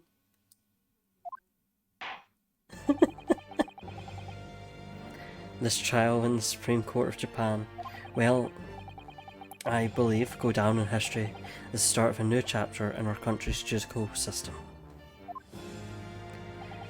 Despite being summoned as the accused, you, Ryunosuke Naruhodo, presented an excellent case. Thank you, Your Excellency. The use of evidence and deduction to unravel the truth is a modern methodology. After all, it has only been a few short decades since our country opened its doors to the wider world, but the Western ideas of science are rapidly gaining acceptance here. I feel sure that science will soon bring new methods of investigation and new procedures of justice. A new future of law awaits, but what it will look like, I cannot begin to imagine. This is for the young to pursue. Kazuma Asogi. Yes. After this trial, you are set to embark on a journey of discovery to the illustrious British Empire. Learn all you can, absorb everything of the wider worlds that you are able to. And do not forget to fulfill the mission imposed upon you. I understand, Your Excellency. What was that about? Why do you look so grave all of a sudden? Never mind. As for you, Ryunosuke Naruhodo. Yes. In you I sense, how can I put it, unusual potential. I very much look forward to seeing how you carry that onwards. Thank you, Your Excellency.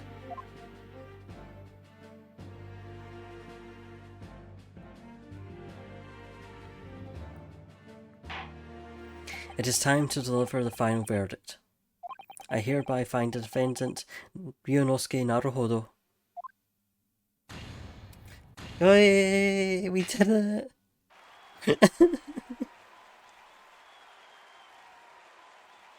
We did it!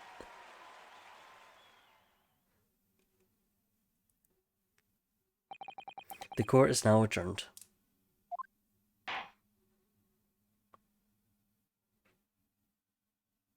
Ah yes, the confetti of old Japan. It's just sakura petals that we've gathered up to throw at you.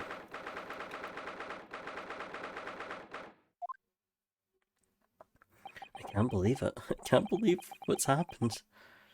I made it. I defended myself and made it for the horrendous trial. Ryunosuke, you finally pulled it off. Congratulations. Well, I couldn't have done it without you. Thank you, Kazuma. No, it was a pleasure to watch you at work. So you owe me an extra large sukiyaki for the place, and you may... University Street. Don't forget. You might. Good afternoon. All your hard work is certainly paid off.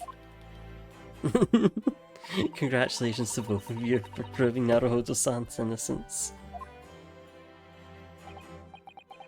Our trustty Jutiko assistant. You worked hard for that result too, you know. Oh no, I didn't do anything. Thank you so much. If you hadn't had that research report of Miss Brett's, I don't know how things would have turned out. Your kind words should really be for my father. I had simply done as he asked. It was his idea for me to go to the university and investigate. Your father? Yes, of course.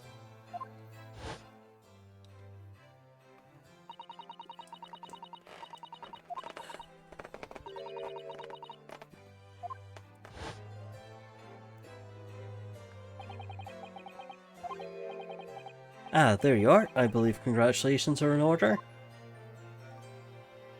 Naruhodo. You did an excellent job. Thank you, Professor. Oh no, it is I who should be thanking you. After all, your efforts exposed the true criminal that took the life of my good friend. Good friend? Oh, yes, you mentioned that before. It was you who actually invited Dr. Wilson to Yamaiha University, wasn't it? Yes, that's right. Professor Mikotoba studied overseas himself. He went to study forensic medicine in Great Britain. Presumably, that's where you met Dr. Wilson. Exactly. In those days, we worked together in the same hospital. Oh, you worked together? I've never heard you mention that before. Well, it was a long time ago now. Besides, it's your turn, Asogi. Great Britain's a magnificent country. It leads the world in science, medicine, engineering, culture, and of course in law. Watch and learn, my boy. My boy! See what's happening in the world's largest melting pot. I will. I'll learn all that I can. I swear on this, the spirit of the Asogi clan. You're not taking the sword to Great Britain, are you? My boy! Of course I am. A Japanese man's katana is his soul. This blade shows me where I need to go. I cuts down anything that's in my way. Yes, I've definitely seen how sharp it is already with my own eyes. I was going to make a joke, I don't think it's Twitch safe though. That reminds me, what happened to the woman? To Giselle Brett, I mean. After all, she's guilty of murder. Ah, yes, her. It's not easy to tell you this, but... What do you mean? Sure, she's going to face trial herself now. She's the true culprit, after all. Oh, it was more to do with the cutting aspect of his blade. She'll be leaving Japan in the very near future. For Shanghai. What? Shanghai?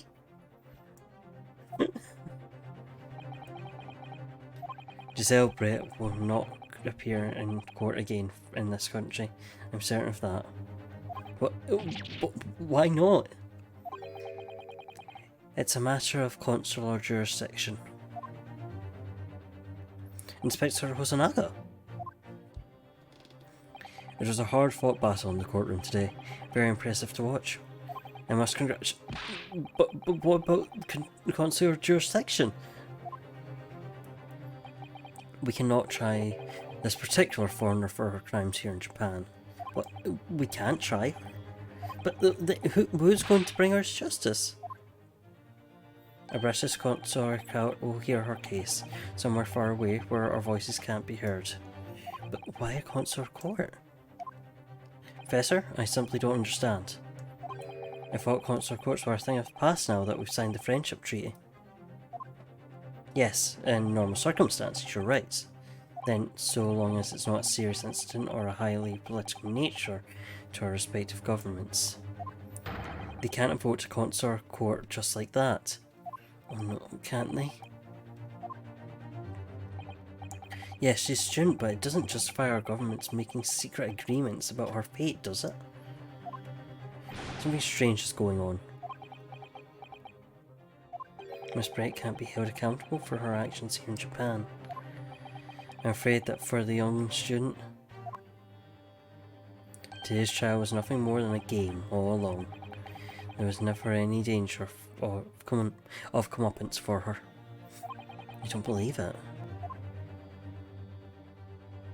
The British government Foreign Affairs Minister has demanded that we hand over custody of Miss Brett. They are obviously taking this case of a foreign student committing murder very seriously. But it's all going to change from now on. We can make it change. This is a time of great turmoil. This new era heralded by the start of the 20th century. One day, I have no doubt, that woman will receive the judgment she deserves. Yes, change is coming, and we're the ones driving it. Well, I think that's enough seriousness for now. This evening calls for a celebratory drink. But, Professor? You're right. There's no time for gloomy faces. We should be celebrating Ryunosuke's not guilty verdict. Let's start having some fun. In that case, might I suggest Le Carnaval? As the head waiter, I should be delighted to provide you with ample food and drink. You're a detective, Hosonaga-san, aren't you? Let's not worry about the details for now. To Le Carnaval, will you accompany us, Professor? Of course. Le Carnaval's food is second to none. I shall go and attend to paperwork for Naruhodo-san's release. Oh, yes. Thank you.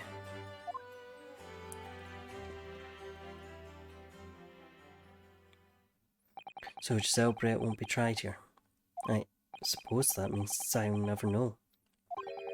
I'll never find out why she killed Dr. Wilson. Kazuma.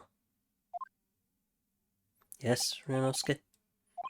I just wanted to say thanks again, that's all. You really saved my skin today. I didn't do a thing. You were the lawyer in there, weren't you? The defense was all your own work. Your skills make the difference, though. One day I bet you'll be the best lawyer in the world. I'm not so sure about that. To be honest, something kept occurring to me over and over again during that trial. I couldn't help thinking that maybe you're the one destined to become a great lawyer, not me. Wait, come on, don't be serious. If I helped you today, it was only right at the very start of the trial. But you have a natural talent for it. For being a defense lawyer, I mean. Not me. All the tense verbal combat, I never wanted to go through that ever again. I did what you told me to do, that's all. Because I knew I could trust you. And that's the point. Sorry? What do you mean, that's the point? Listen, Ryunosuke. Do you know what the most crucial weapon is that any lawyer needs in order to win? Knowledge of the law? No. The ability to believe. To believe what? A defense lawyer has to fight for his clients. He has to believe in them at all times. Like you believed in me when I said I didn't do it. I'm human, just like you. I don't have some superhuman ability to know the truth. But you have to make the choice about what to believe in, and stick to it when you're defending someone. Sometimes in the courtroom, you can really be backed into a corner. But being able to remain faithful to what you chose to believe in even then, well, that's not something that anyone can do. It's a special kind of person. Believing in your client? Just look at today's trial. I'm a student lawyer with precious little real experience, but you never stopped believing in me. But you faced seemingly hopeless situations time and again, and you never stopped looking for the truth. But in the end, you found it, though through your own efforts, and because you never stopped believing in me. Thanks, Kazuma.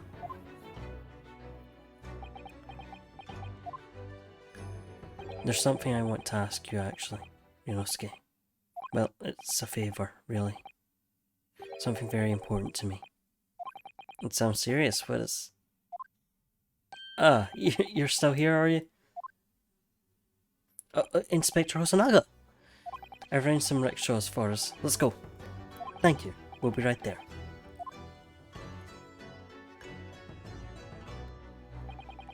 Let's pick up this conversation again later. We should be celebrating right now. Our first court victory.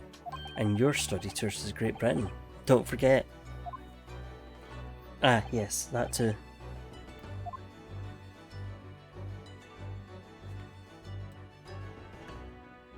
So my very first trial came to an end. Kazuma. Professor Mikotoba. Sato-san, who acted as my assistant. Inspector Hosonaga, who didn't really play much of a part, but still. It was because of the help and support of all these people that I managed to get through that trial. But more importantly, Kazuma hadn't yet managed to ask his favour of me. Little did I realise just how much it would change my life.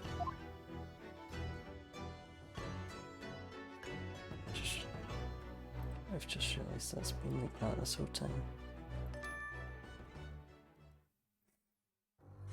We did it, guys! End of the first trial! Yay! And that's where we're going to stop today. Thank you for joining. I'm very glad we got through the trial. Let's see who is live at the minute. Let's check Twitch. It's trying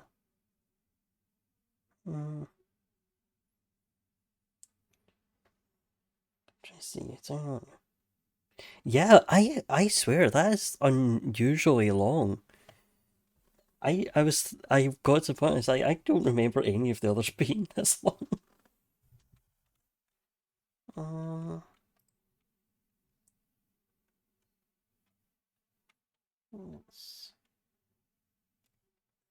Let's try out Sundarevrams. So, wait.